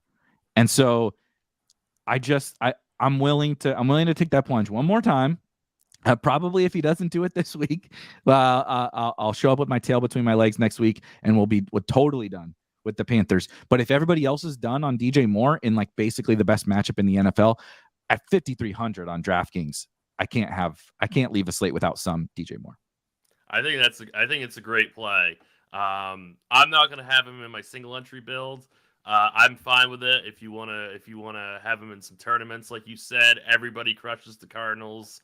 I'm just concerned. I mean, the Carolina is so inefficient. They've been so ugly from an efficiency standpoint. It's just I can't do it. I'm fine if people want to take a shot at it. I actually don't mind this game. Kind of like no one's going to play Kyler this week. No. People have completely written him off. They've kind of written off this entire team. So 3%. Yeah. I mean, can you imagine last year if Kyler was 3%? Right? Ever. Right. I mean, it's like, is he really this bad? I don't think he's this bad. So, I don't mind DJ Moore. Like you said, he is a great talent. I'm not a believer in this Panthers team. No. And so I think that's a personal, I do think if I were to give, I'm not like, some MME player. If I were an MME player, I think it would be foolish to leave DJ Moore out of your like 150 set or something like that. If you're single entry or 3 entry max player, it's up to you if you want to put that in, because there are lots of other plays like him. I mean, we've talked about Broncos wide receivers, Chargers wide receivers, et cetera, that we like. You talked about the Packers. Somebody in chat was asking about the Packers running backs, right? The Packers should just absolutely wallop the Patriots today. I really like AJ Dillon as like a deep tournament flyer. Yep. Like AJ Dillon at the same price as Jamal Williams in the same role as Jamal Williams, but on the matchup is maybe not quite as good against the Patriots defense, but like really what's the difference between AJ Dillon and Jamal Williams? They're both going to maybe catch a couple passes. They're going to get goal line carries because AJ Dillon is freaking an absolute tank. And at least AJ Dillon's attached to Aaron Rodgers when they're playing freaking Brian Hoyer with like Brian Hoyer throwing to Nelson Aguilar. I think the Packers will move the ball at a more efficient rate than the Lions are going to. That's my take. I love that. I love this take. I've been looking for see, this is why I told you I was excited to do this show with you. I've kind of been I'll be honest. I'm going to spoil I'm playing Khalil Herbert. I really think Khalil Herbert is good. If I'm going to eat one of those running backs in those crappy games, I like Penny. Penny has been one of the guys I've been thinking about for the second running back that you mentioned that you like. Herbert's my guy. Maybe the Bears stink, so I could be absolutely wrong about this, but I think he's the guy that's just going to get absolutely all the work. Like he's like a crappier version of Saquon, but like, what's that big of a difference between the current version of the Giants and the current version of the Bears? He's going to get all the work. They've been really good in the run game, and so good in the run game that they refuse to pass even when they're down by 3 touchdowns. So I just feel like it's almost like you have concerns with like Jamal Williams giving some work to Reynolds. Maybe if he just doesn't happen to get the goal line touchdown, you got crushed with Jamal Williams. Rashad Penny is dealing, a lot of guys are dealing with other players. And I just don't have that concern with Khalil Herbert. So if I'm going to eat the chalk, he's the guy. But I've been looking for that other like tournament running back because Herbert's obviously very popular. You're selling me on A.J. Dillon, and I think it makes like a lot of sense. Like a ton. If he has 100 total yards and 2 touchdowns, I mean, I would never be the least bit surprised today. Yeah, I don't think the Patriots defense has really been outstanding this season. Like the Patriots are a pretty bad team. So Lamar and Andrews just absolutely lit them up like a Christmas tree. Yeah, and they have to go to Lambeau. I mean, this is not a home game. So I mean, this is a really, really bad spot for them. And I just think this game gets pretty out of hand. And Vegas kind of agrees. I mean, Green Bay is a 9.5-point favorite. So I mean, it's not like Vegas thinks this game's going to be particularly close. Yeah, exactly. And the funny thing about that is no one's doing anything about it. Right? There's all these new situations. Lions are missing guys, Giants are missing guys, weather, etc. And no one is reacting to the fact that the Patriots are one of the worst teams playing today in their current form, right? If Mac was there and Jacoby Myers was there and everybody was healthy, it's a different situation. This is a closer game. But I mean, Brian Hoyer throwing to Jonnu Smith and Nelson Aguilar in Lambeau against Aaron Rodgers.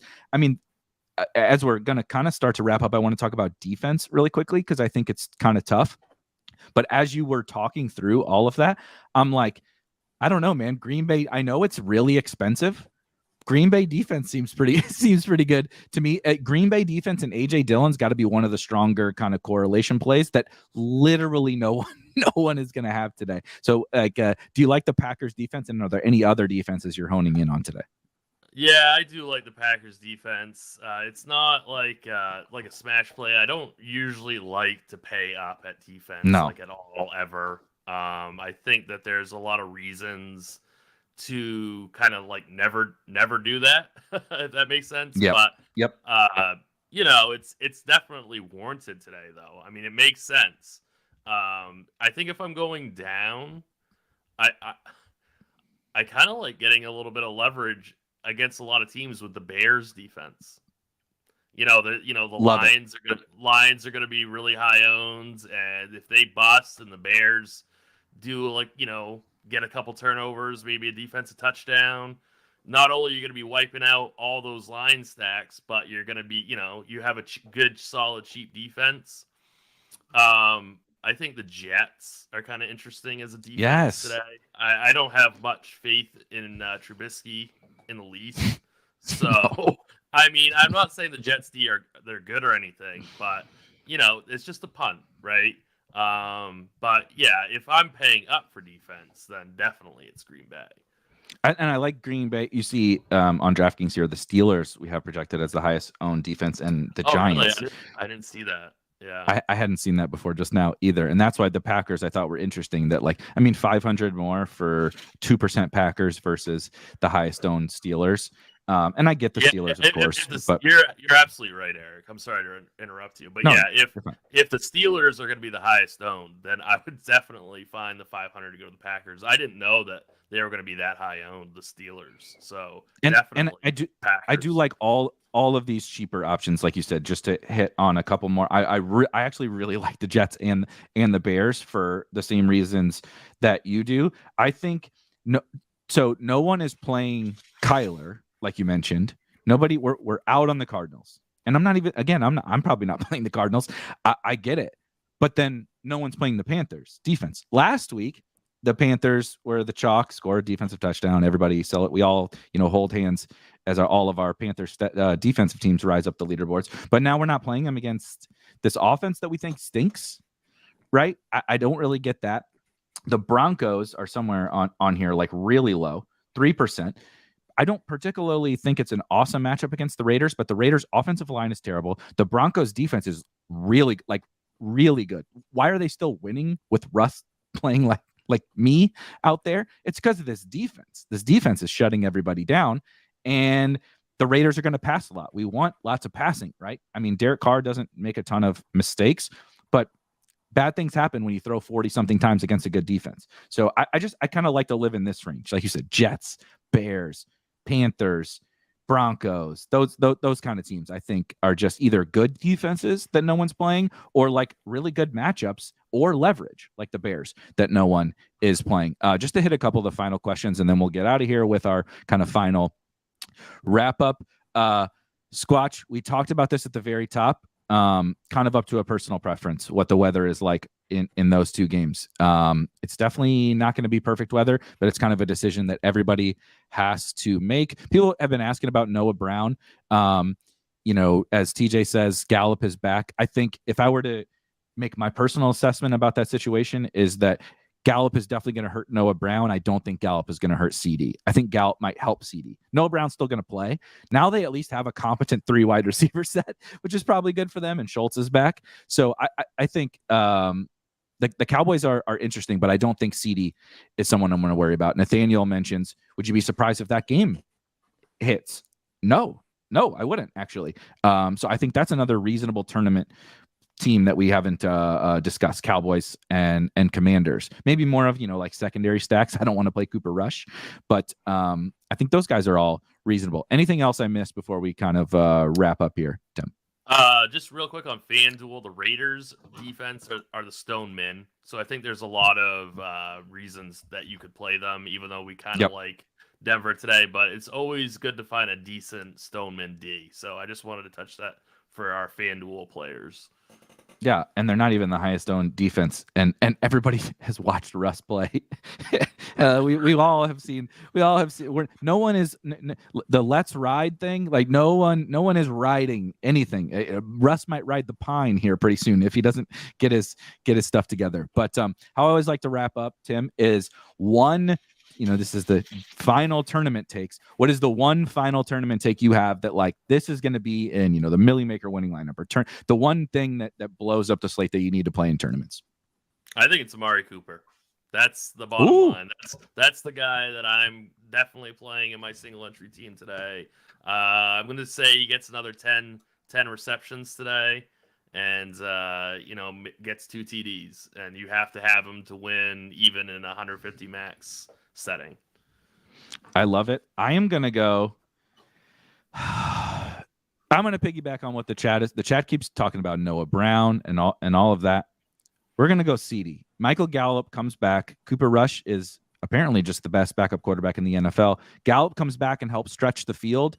And CD continues his, 12 targets per game against a horrible defense. And this week, he doesn't drop that 60-yard touchdown and laugh at all us fantasy managers to our face on the camera. He catches it. This week.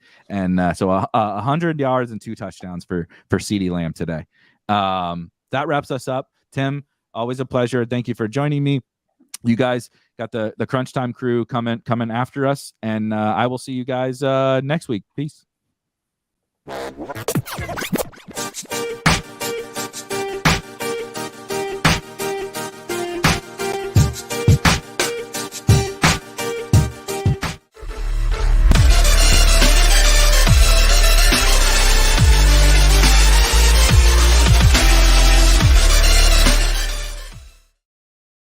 What is up, everyone? Turd Ferguson here, and welcome to Monkey Knife Fight. If you don't know what Monkey Knife Fight is, well, it's a player prop site. You can take more or less You can take rapid fire picks. You can do any number of these. TD dance, pick however many touchdowns, and who you think's going to get touchdowns.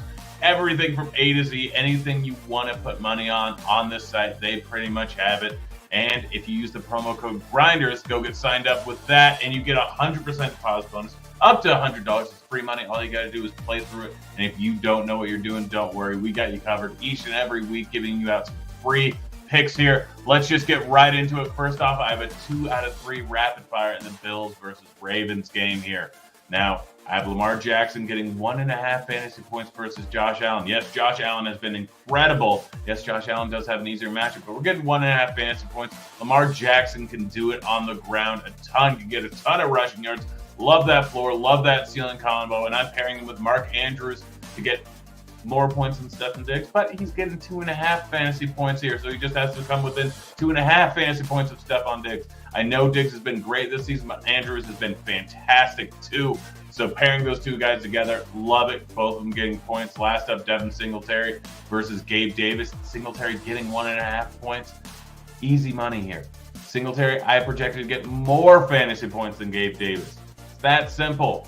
Singletary, the better play in this one. Should be rushing ball a decent amount here. Heavily involved in the receiving game. 9 receptions last week. Easy over for me. Next up, we have my second pick here. Jared Goff over 255.5 passing yards. Geno Smith over 249.5 passing yards. I already took the over on Geno Smith earlier in the week. It's gone up a lot. For some reason, Monkey Knife Fight has the line a little bit lower than a lot of sports betting sites. Easy over for me going up against a bad Detroit defense that has given up a ton of passing yards to opposing quarterbacks. And then Goff, even without Amon-Ra St. Brown and DeAndre Swift, 255.5 in what should be a shootout, too low of a line. I'm taking the more on both of those. Good luck tonight, guys. Again, promo code GRINDERS. Go get signed up. I'm out of here. Later, kids.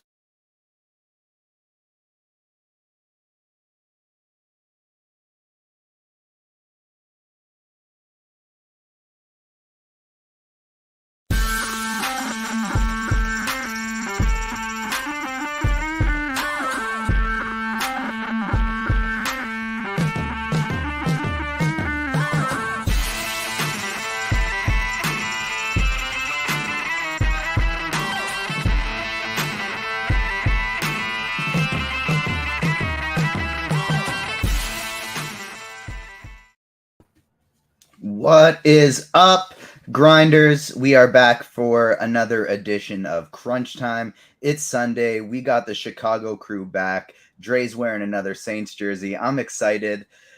My name is TJ Zwarych. I'll be your host today, and I knew about it, so I didn't have the nice little pause at the beginning of the show.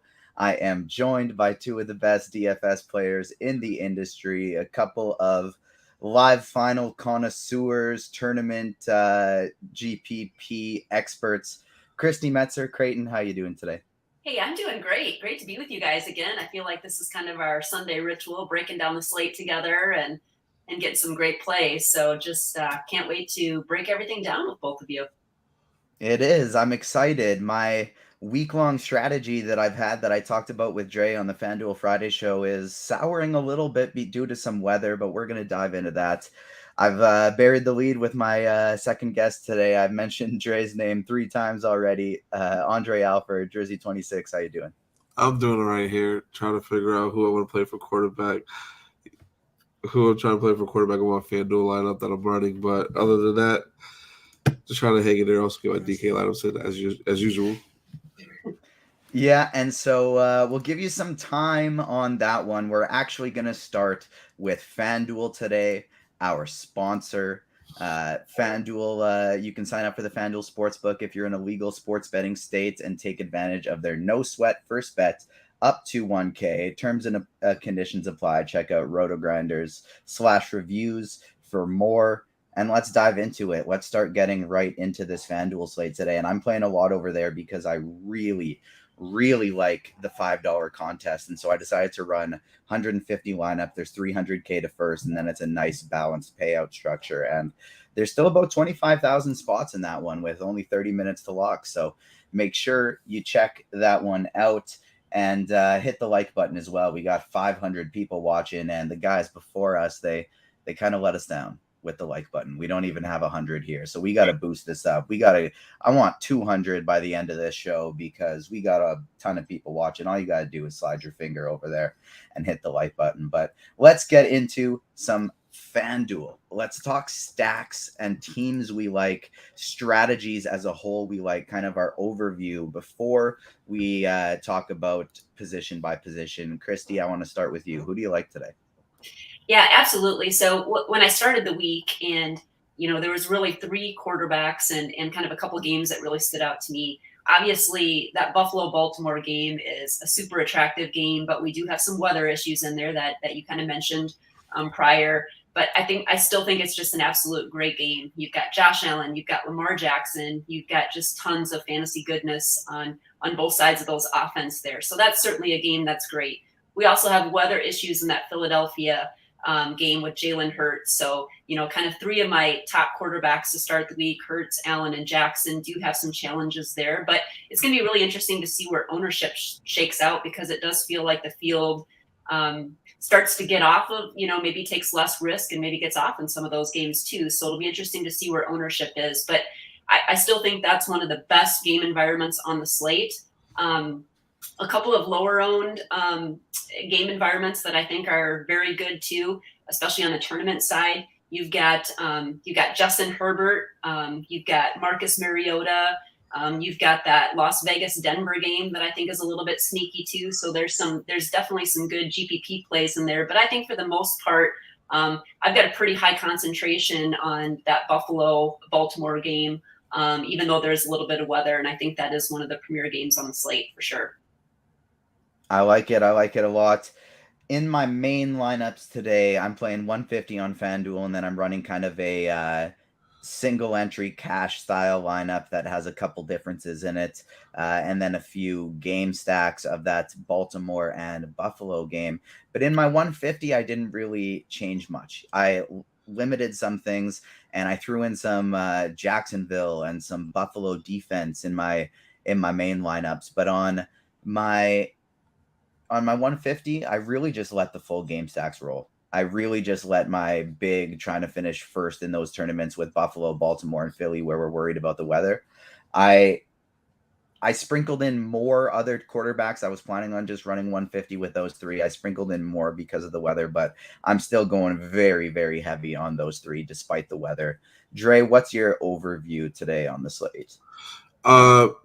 I think it's very, very interesting. I do like some of those weather games. I'm not really high on the Lamar Jackson, Josh Allen, Buffalo game, and I really was trying to get overweight on that Philly game, but then once I saw like the picture of how the field was looking with the tarp on and how bad it's pouring out there, I don't know how Jalen Hurts throws a ball in the rain, so I'm taking a little bit of step back on there. But one quarterback I started to like more and more as the week went on was Justin Herbert.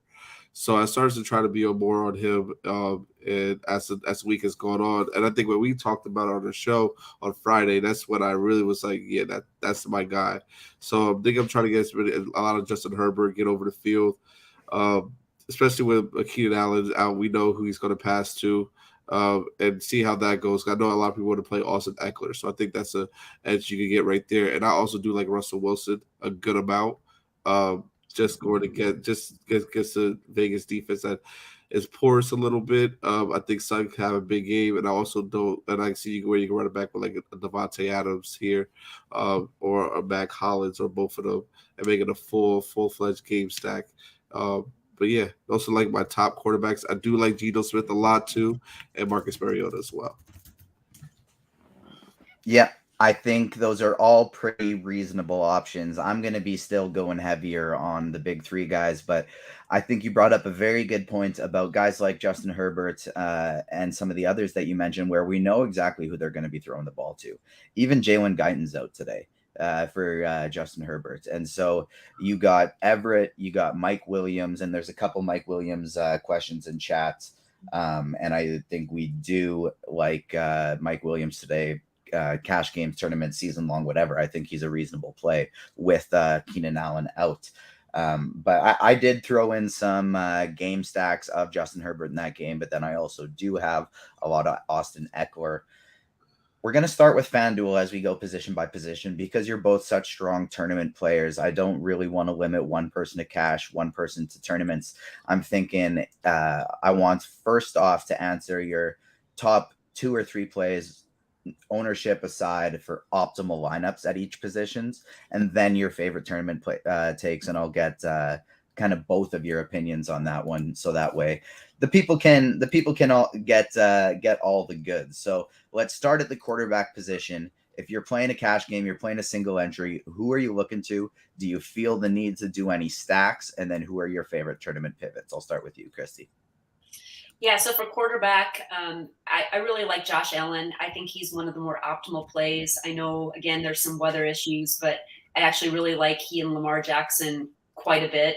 But for optimal plays, I think Josh Allen obviously is a great play. I also think Marcus Mariota and Geno Smith are fine plays that you could use in cash game settings. I mean, they're priced very, very reasonably, and 2 guys that I like quite a bit. But yeah, for optimal, I'm probably a little bit more overweight on Josh Allen this week for sure at the quarterback position. I think for me, I was feeling Josh Allen at the start of the week, and now I've gravitated more to Jalen Hurts.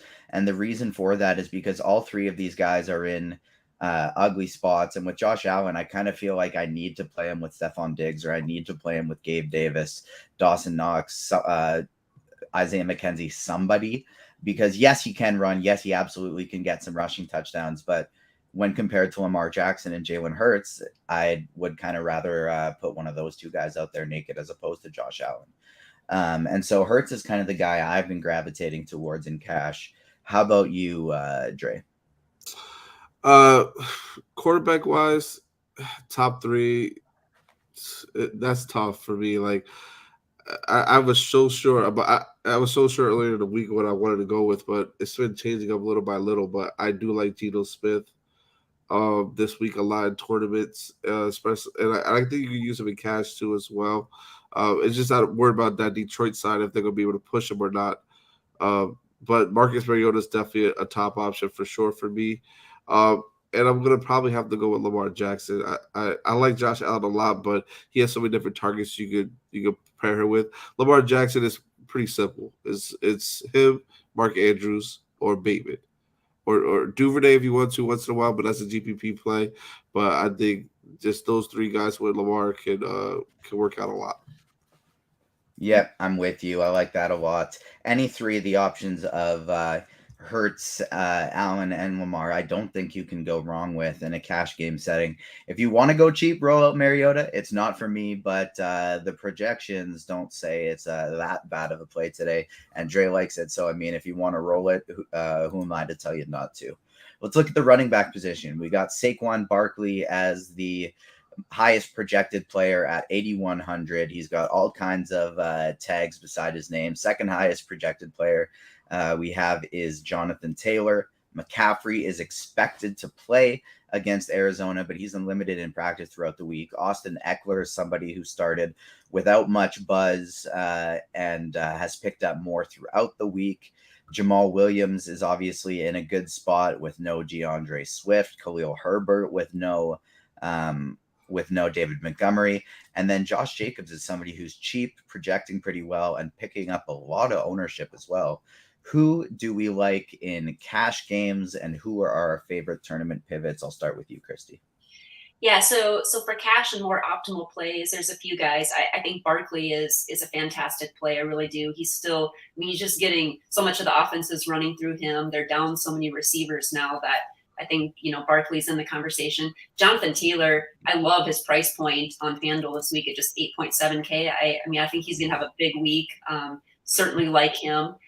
Some guys that are going to be right in the mix, and maybe a little bit more so on DK, but I mean, Jamal Williams with no DeAndre Swift, he's a great play.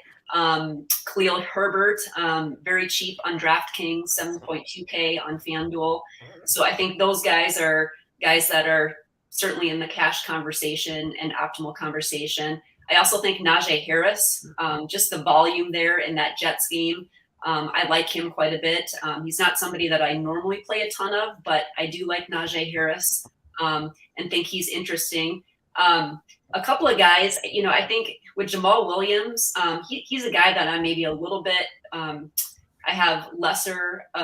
He's lesser owned for me this week because I think there's some other strong pivots. One of them being Aaron Jones on FanDuel and AJ Dillon on DK. They're big favorites in that New England game. I could easily see those guys scoring, 2-3 touchdowns. I think they're both great plays, but I certainly prefer Aaron Jones on FanDuel and Dillon on DK. So I think they're great pivots away from some of the chalkier plays in that mid-tier that we're looking at. I really like Rashad Penny as a cheaper play on DraftKings, not necessarily on FanDuel, but I mean, very cheap, 4.9K. You mentioned Josh Jacobs is, really catching some ownership too. Again, I like maybe pivoting to a guy like AJ Dillon or something like that to get away. If Jacobs is going to be popular, he's just not someone that I'm as much interested in this week. For me, I'm looking, very highly at Barkley, Taylor, paying up for a couple of those guys. And then, I prefer if I'm looking at Herbert and Williams kind of at that same kind of tier, especially, on FanDuel. I know Herbert's really cheap on DK, but I actually prefer Herbert just because I could see, I could see Williams maybe not getting some of those goal line carries, and we're just not sure, what that Detroit offense necessarily is going to look at. So yeah, I may be looking to pivot a little bit more on Herbert in that cheaper range. Yeah, I like all of those calls you mentioned.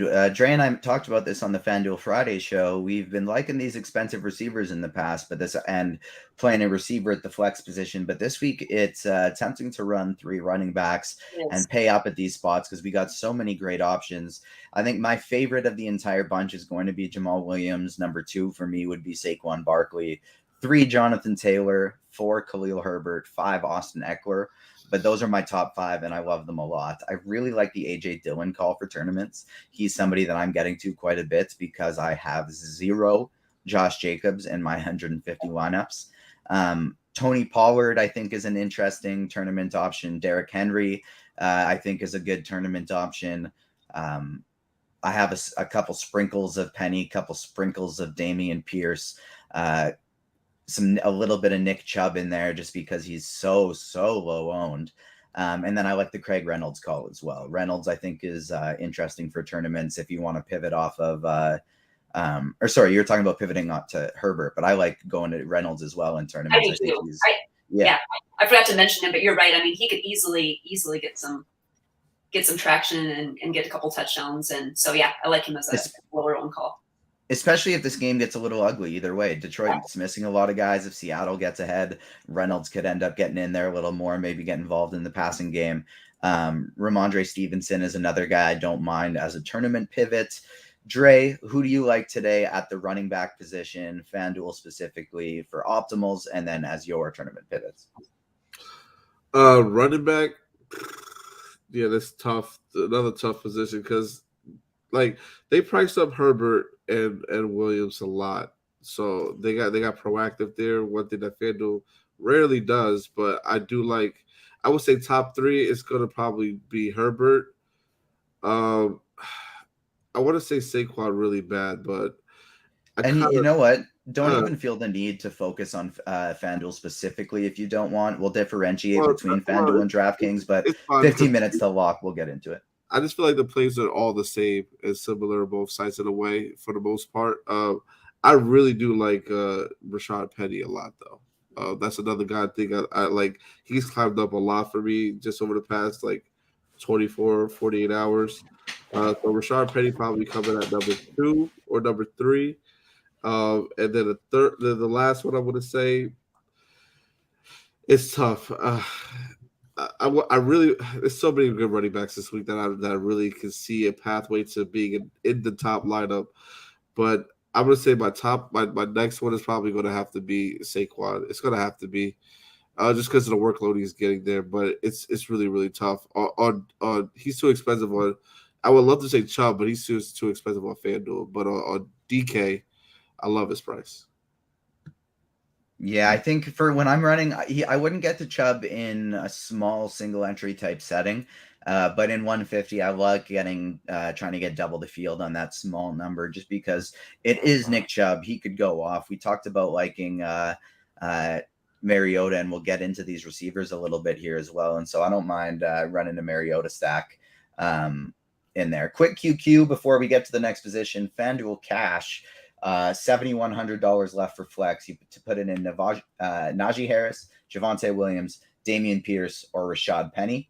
For me personally, if I don't already have CeeDee Lamb or one of the Seahawks receivers, that's who I'm going in the flex position in cash on FanDuel. If I do have one of those already, I think I think the answer is Najee Harris, but my personal favorite would be Javonte Williams. What about you, Kristi? Yeah, exactly. I think Harris is definitely the cash game play. Just he's going to get a ton of volumes. I think this was kind of his week, but for tournaments, I think Javonte is a good pivot there. Yeah, I like it. Let's get to the receiver position. I found it interesting that we got these RotoGrinders core plays this week for cash. And we had none of them in the running back. We got Devontae Williams, who's underpriced on FanDuel, CeeDee Lamb, also underpriced, and TJ Hawkinson, who's just going to get a really strong opportunity share this week. So going over to the receiver position, do we think Davante Adams and CeeDee Lamb are both necessary in cash? Who else do we like at that spot? And who are some of our favorite tournament plays? I'll start with you, Dre, for this one. Yeah, I love Davante Adams this week. He's the best overall wide receiver in the game. His route running is excellent, so he's definitely one of my top plays. I love Amari Cooper this week, going against that Atlanta secondary. They have good individual quarters, but their scheme just allows still a lot of big opportunity and big plays. So I think Amari Cooper can take advantage of that today. And I like Cortland Sutton a lot too. So I like kind of sticking in this mid-range area here besides going up to Davante a little bit at 79, but I still think that's a well underpriced price for him. I think that he's a great play too as well. I like Mike Williams in your Herbert stacks as well as CeeDee Lamb, as you mentioned before. I think no one's playing him, I think, if I'm correct. Just because Dalton Schultz is back doesn't mean that he's not going to get the targets and looked at. He's currently the highest projected owned receiver on FanDuel. Oh, FanDuel. On DK, I think DK is only 14. So that's looking at that one. But that's high. But I see why. And he's gonna have a great game today. It's hard to deny that too. So I like the call for that. Yeah, and so quick question for you here, Kristi, for FanDuel Cash. Would you run Davante Adams and DJ Moore or Deontay Johnson and CeeDee Lamb? That's a tough one. I do like Davante Adams in there. I think so I'd probably go the first one, Davante and DJ Moore. So I said the second, and that's specifically because I just don't really want to play DJ Moore. No. I think I'd rather play if that was Josh Reynolds, Romeo Doubs, or maybe if you can get up to Drake London, I would like that quite a bit more. But DJ Moore, I'm not trying to get a lot of him today. Yeah. Kristi, we talked about Davante Adams quite a bit. Who else do you like as a cash game receiver? And then who are your favorite tournament options? Yeah, so obviously we talked about Davante, great play, underpriced. Stephon Diggs, I still think is a really good play. I know Gabe Davis is back today, so I liked him a little bit more with Gabe potentially being out. However, this just lines up to be a really great game for Diggs today too. So I like him a lot. Deontay Johnson, we mentioned him, just the volume is there. So he's a nice cash game play. You've got guys, there's just a lot of guys in that mid-tier range this week that make a ton of sense. I had tagged Drake London. He's just getting a ton of looks in that offense. And so I like him. I think he's a great tournament or a cash game play. Curtis Samuel kind of in that mid-tier game. He and CeeDee Lamb in that game environment, Cooper Rush is really targeting Lamb. So I like that. And he actually should have had another touchdown last week too. So I think he's a fantastic play. Brandon Cooks always kind of checks the box for, kind of a cash game play too. But then maybe some guys just on the tournament side. I mean, AJ Brown in that Philadelphia game, I mean, might be a little bit scared off because of the weather, but like he has amazing upside. So I think he's a fantastic play. Amari Cooper, he's priced up, but in that Cleveland Atlanta game, I mean, the potential is there too for him to easily have a 30-point fantasy game, and certainly wouldn't be surprised. There's going to be a lot of guys then too in that lower range in that Detroit game that I think are going to be very, very popular this week. You've got guys like Khalif Raymond that have really jumped to the top now because they're practically min price on both sites. But I think, they're so thin at wide receiver that I think he's going to get a ton of work today. Mac Hollins, who had a big game last week with Renfro out. So, I think he's a fine play. You've got Richie James, who's still very cheap on both sites. Romeo Dobbs, and then Josh Reynolds, I think, is probably one of the better plays if you're looking in that Detroit offense. Both he and Khalif are going to be fine plays, but certainly guys that you can look at. So, yeah, I like all those guys. I think there's a ton in the mid tier, and I'm kind of starting to think now that guys like Diggs, is going to maybe go a little bit more overlooked just because Adams will be more of a focus, and some of those mid tier guys will be more popular because of the Detroit game. Yes, I think that makes sense completely. A couple other guys I like in there. I love the Amari Cooper call. Michael Pittman, somebody I kind of like mini stacking with Derrick Henry today. I like getting to these guys like Rashad Bateman and Devontae Smith and Gabe Davis with our top tier QBs that are going very overowned. And I like your calls with the cheapies as well today. Dre and I talked on FanDuel Friday. He was getting a lot more of these Seattle receivers than I was. And now that I'm wanting to play a lot of Josh Reynolds and Jamal Williams together, I too am getting a lot of Tyler Lockett and DK Metcalf. So we got some QQs before heading over to the tight end position. Cash, we're talking DK Cash. Would you go Tyler Lockett and Saquon Barkley, or Mac Hollins and Jonathan Taylor? I'll throw that one to you, Dre. Tyler Lockett or Saquon Barkley or Mac Hollins and who? And Jonathan Taylor. Tyler Saquon. Yeah, that's the same for me on that one. FanDuel single entry, Kristi, you want Devontae Adams and Khalil Herbert, or Cortland Sutton and Saquon Barkley? Oh, that's a close one. What was the first one again? Devontae Adams and Khalil Herbert. Yeah, I think I'd go the first one, Adams and Herbert. All right, and then last one, DK Cash, Josh Allen and Josh Jacobs, or Marcus Mariota and Saquon Barkley, Dre? Mariota and Barkley. All right, let's head over to the tight end position. We'll grab one more from the YouTube chat here before we switch to tight end. In case you weren't here early, are you still okay to play Hurts in cash? If not, would you go Allen or Jackson? I think you can still play Hurts in cash because even though that's raining, he can still run for a ton of yards. That's no problem at all. Greg Dortch or Nico Collins as a low-owned cheap receiver? Neither. We just got word that Marquise Brown and Rondale Moore are both playing today in 150 lineups. I do have one Greg Dortch, so I'll give you that. We also got Julio Jones and Chris Godwin are going to end up playing, but that doesn't matter. That news just came in. Tight end position, the biggest question that we have is if you're playing a cash game today, are you running Mark Andrews or are you running TJ Hawkinson? And then who are your favorite tournament pivots off of that? We got a lot of lineup HQ tags here on Kyle Pitts, and I will start with you, Kristi. Yeah, so I do. Mark Andrews is a guy that I'm very overweight on. He's my favorite play just because, he's just like a receiver. He gets it done. He has slate breaking upside. I'm a little, I think Hawkinson's a fine play. I think he's more of a cash game play. They're both fine, but for me, it's really Andrews because I do like that game environment and looking to save elsewhere. So like those guys, I think Darren Waller is very interesting too.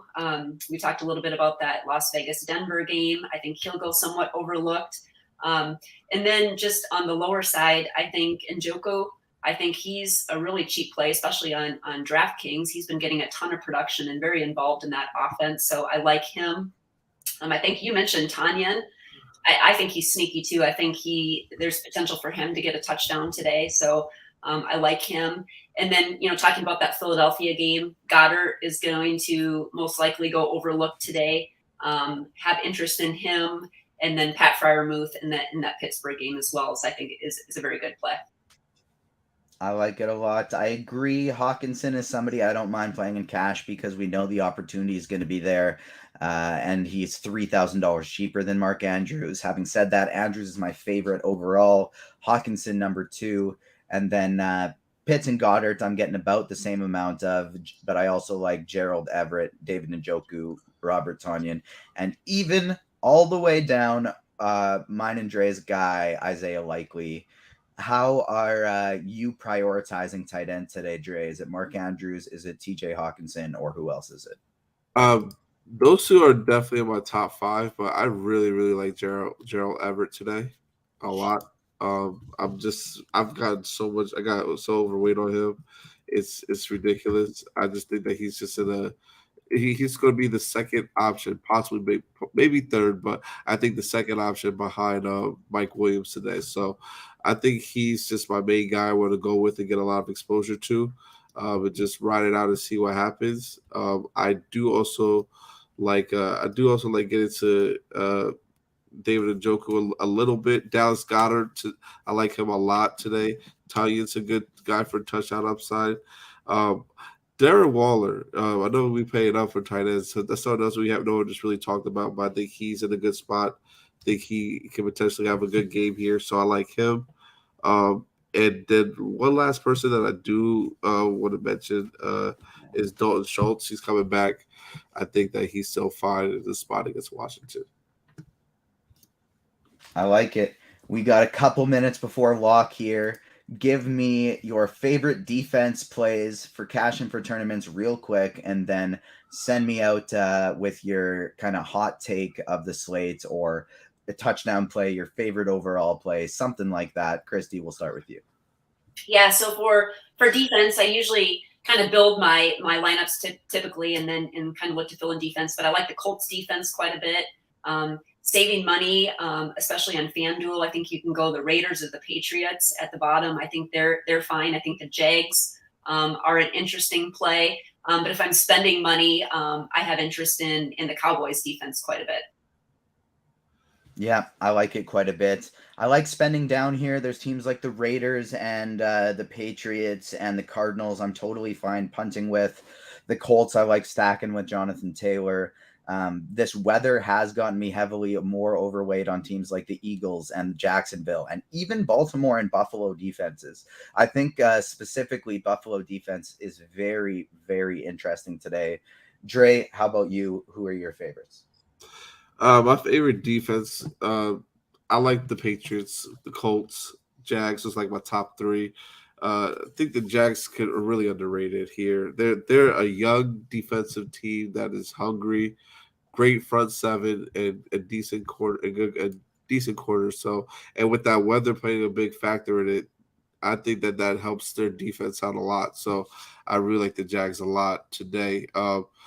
Cowboys, spend up defense. I think you can get when you go against Carson Wentz, and that guy's a turnover machine. So, I like the Cowboys a lot too today as well. Another team on that I like defensively that you can get some leverage on the field with is the Seattle Seahawks. Kristi, give me a hot take for the slate, and then we'll get out of here right after we hit lock today.